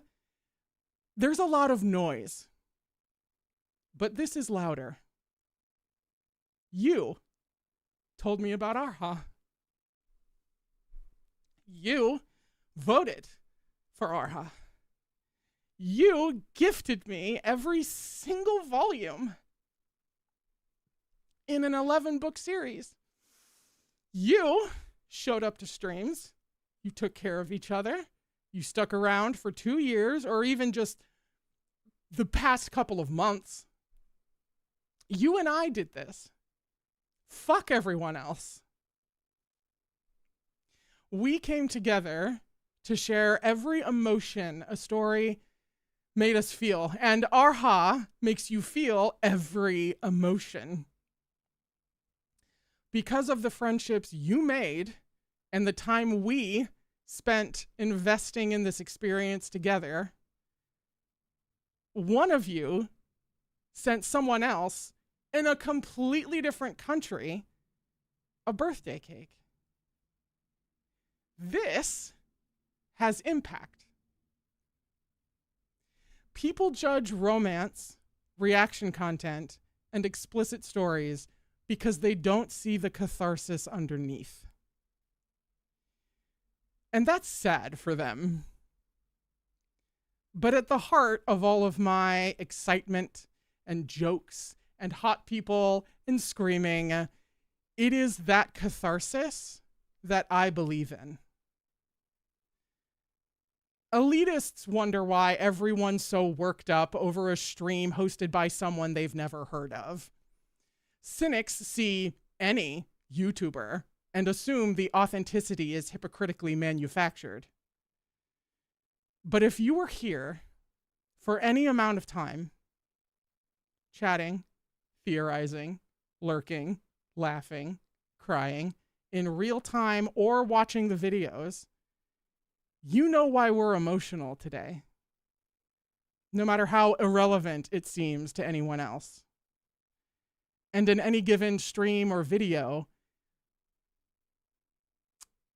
I hope you can sense all the other reasons I have for asking you to pay attention to me.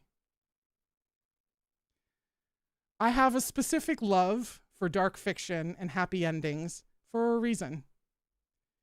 It's relatable. Some people, at a bone deep, molecular, spiritual level, have to earn their happiness. Dying, rising, and reassembling their souls to do so. And if you loved Erha as much as I did, I think you know what I mean, even if you have yet to rise. Quoting an author at the end of a speech may seem typical, but I swear that I didn't plan to quote Meat Bun until we read her afterword. Thank you. Truly. For giving my ordinary self such an extraordinary experience. Let's do it again.